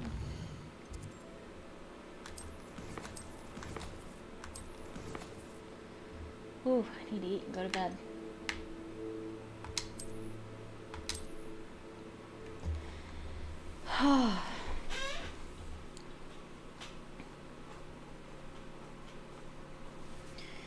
Okay. That was fun. Wow, I'm glad that I didn't spend... I was so sure I was going to spend the whole time trying to defeat that troll, but I only died like once or twice, so it was great. I had a great time. So next Saturday, we'll continue with this duel, and we'll do some side quests, I think. See what they're like, see what I can get from them. If you have any tips for me, feel free to leave them in the comment section. But that'll be the end of the stream, so thank you so much for watching. I hope you enjoyed it. I certainly did. Please click a like on the stream and leave a comment down below telling me what you thought of the stream. Click subscribe if you're not subscribed already. Turn on notifications so you can be notified the next time I go live. I'll be going live next week. If you want to know when, follow me on Twitter, link in the description. Also in the description is my Patreon if you'd like to support me as a content creator, or if you'd like to read my writing or watch some extra videos. And some stuff on there is free, so don't be afraid to click on that link even if you can't afford it.